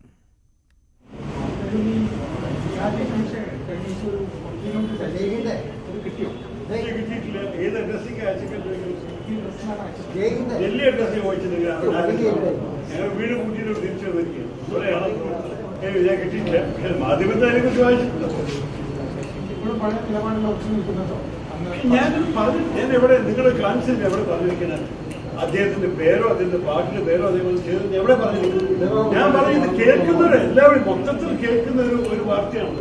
ഫ്രാൻസിസ് ആൽബർട്ട് കേട്ടിട്ടുണ്ടാവും പിന്നെ നിങ്ങളെന്നെ പറഞ്ഞോട് എന്താണ് യാഥാർത്ഥ്യം? ഞാൻ പറഞ്ഞത് ഒറ്റ കാര്യം മാത്രമാണ്. ഈ വിഷയത്തിൽ എല്ലാവരും കേട്ടിട്ടുണ്ട്, പലവരും എന്നോട് പറഞ്ഞിട്ടുണ്ട്. അത് സത്യം തന്നെയാണ്, അതിനൊരു നുണയില്ലേ. ഞാൻ കേട്ടതിനെ കുറിച്ച് ഞാൻ പറഞ്ഞു. പക്ഷെ ഞാൻ ഒരിക്കലും ആ ആരോപണം എന്റെ ഭാഗം വന്നിട്ടില്ല. ഞാൻ ഒരിക്കലും പറഞ്ഞു എന്തെങ്കിലും ഒരു തെളിവുണ്ട്, ആരും എനിക്ക് പൈസ തന്നിട്ടില്ല. BJP അത്രയും ആൾക്കാരിങ്ങനെ പറയുന്നത് സമ്മതിച്ചു. ചോദ്യം നിന്നോട് നോക്കണം. ഇത്തരത്തിൽ പണം നൽകി വോട്ടർമാരെ സ്വാധീനിക്കുന്നുള്ള ചർച്ചയുണ്ടെന്നല്ല, അത് ആ മേഖലകളിൽ അന്വേഷിച്ചപ്പോ ശരിയാണെന്ന് ബോധ്യപ്പെട്ടിട്ടുണ്ടോ? ഒരു സംശയവും എനിക്ക് തോന്നുന്നില്ല. അവർക്ക് സംശയം അവരുടെ അന്വേഷണമുണ്ട്. ഞാൻ ആരാ ചെയ്തതെന്ന് ഞാൻ പറഞ്ഞിട്ടില്ല. വേറെ വല്ലവരും അദ്ദേഹത്തിന്റെ പേരോ അദ്ദേഹം തെറ്റിക്കാൻ വേണ്ടി ചെയ്തതെന്നും കൂടി എനിക്ക് പറയാൻ തെളിവില്ല. പക്ഷെ ഇങ്ങനെയൊരു സംഭവം തീരദേശ സംരക്ഷണം തീർച്ചയായിട്ടും അപ്രകാരമുള്ള പ്രവണത തീരദേശത്ത് നടന്നുകൊണ്ടിരിക്കുകയാണ്. തുറന്നു പറയുകയാണെങ്കിൽ ഇന്നും എന്നെ വന്ന് സന്ദർശിച്ചിട്ടുണ്ട്, അവരുടെ അഭിപ്രായങ്ങൾ എന്നോട് പങ്കുവച്ചിട്ടുണ്ട്.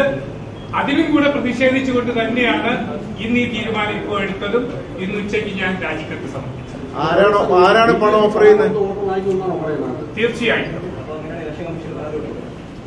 ഓൾറെഡി പരാതി കൊടുക്കുമല്ലോ, അതിന് വേണ്ടപ്പെട്ട കോൺഗ്രസിന്റെ നേതാക്കളുണ്ട്. സമയവും സന്ദർഭവും അനുസരിച്ച് തീർച്ചയായിട്ടും വേണ്ട നടപടി എടുത്തിരിക്കുന്നു.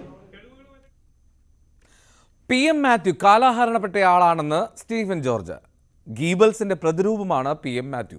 പാമ്പിനെ പിടിച്ച് തുറന്നുവിട്ട് സ്കൂളിലെ വാർഷികം അലങ്കോലമാക്കിയ ആളാണ് മാത്യു എന്നും സ്റ്റീഫൻ ജോർജ് പറഞ്ഞു. ജോസ് കെ മാണിക്കും സ്റ്റീഫൻ ജോർജിനുമെതിരെ PM മാത്യു രംഗത്തെത്തിയിരുന്നു. കോട്ടയത്തെ തെരഞ്ഞെടുപ്പ് രാഷ്ട്രീയം ചൂടുപിടിക്കുകയാണ്. അതിനിടെ പല രാഷ്ട്രീയ വിവാദങ്ങളും ഉണ്ടാകുന്നു. സജി മഞ്ഞക്കടമ്പിൽ ജോസഫ് ഗ്രൂപ്പ് വിടുന്നു. അതിന് പിന്നാലെ കേരള കോൺഗ്രസ് എം ഉന്നതാധികാര സമിതി അംഗമായിരുന്ന PM മാത്യു ആ പാർട്ടി നിന്ന് മാറി UDF യോഗത്തിൽ പങ്കെടുക്കുന്നു. നേരത്തെ തന്നെ PM മാത്യുവിനെ പുറത്താക്കിയതാണെന്ന് പറയുന്നു. ഇതിന് പിന്നാലെ PM മാത്യുവിന്റെ പ്രതികരണം വന്നത് ഇപ്പുറത്ത് സ്റ്റീഫൻ ജോർജിനെയും ജോസ് കെ മാണിയും എല്ലാം വിമർശിച്ചുകൊണ്ടാണ്. ഒരുപാട് ആരോപണങ്ങൾ അദ്ദേഹം പറയുന്നുണ്ട്.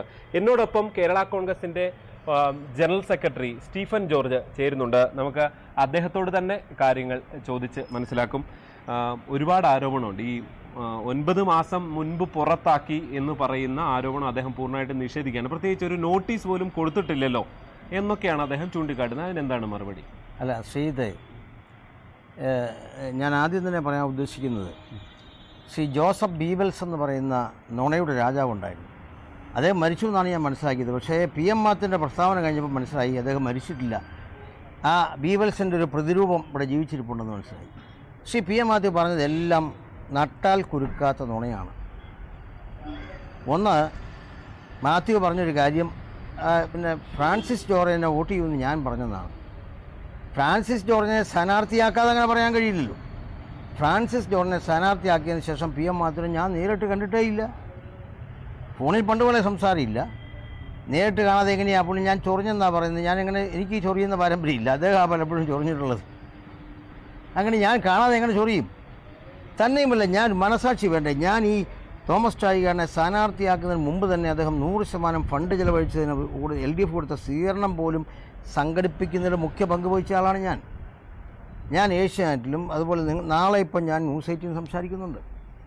ഞാൻ വോട്ട് കവലയിലും എല്ലാം പറഞ്ഞു കഴിഞ്ഞപ്പോൾ തോമസ് ചാഴികാരൻ തന്നെ എന്നെ വിളിച്ചിട്ട് പറഞ്ഞു, സ്റ്റീഫൻ ജോർജ് വളരെ നന്നായിട്ട് പറഞ്ഞു, അങ്ങനെ തന്നെ തുടർന്ന് പോകണം, വലിയ സഹായമായിരിക്കുമെന്ന് അദ്ദേഹം തന്നെ പറഞ്ഞു.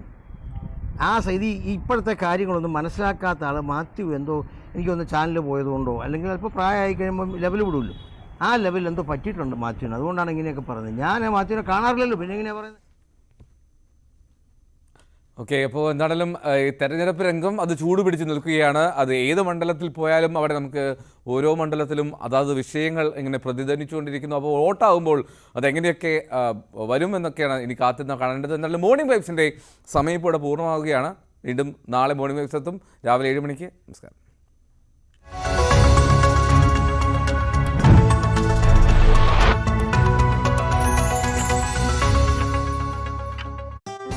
രാജ്യം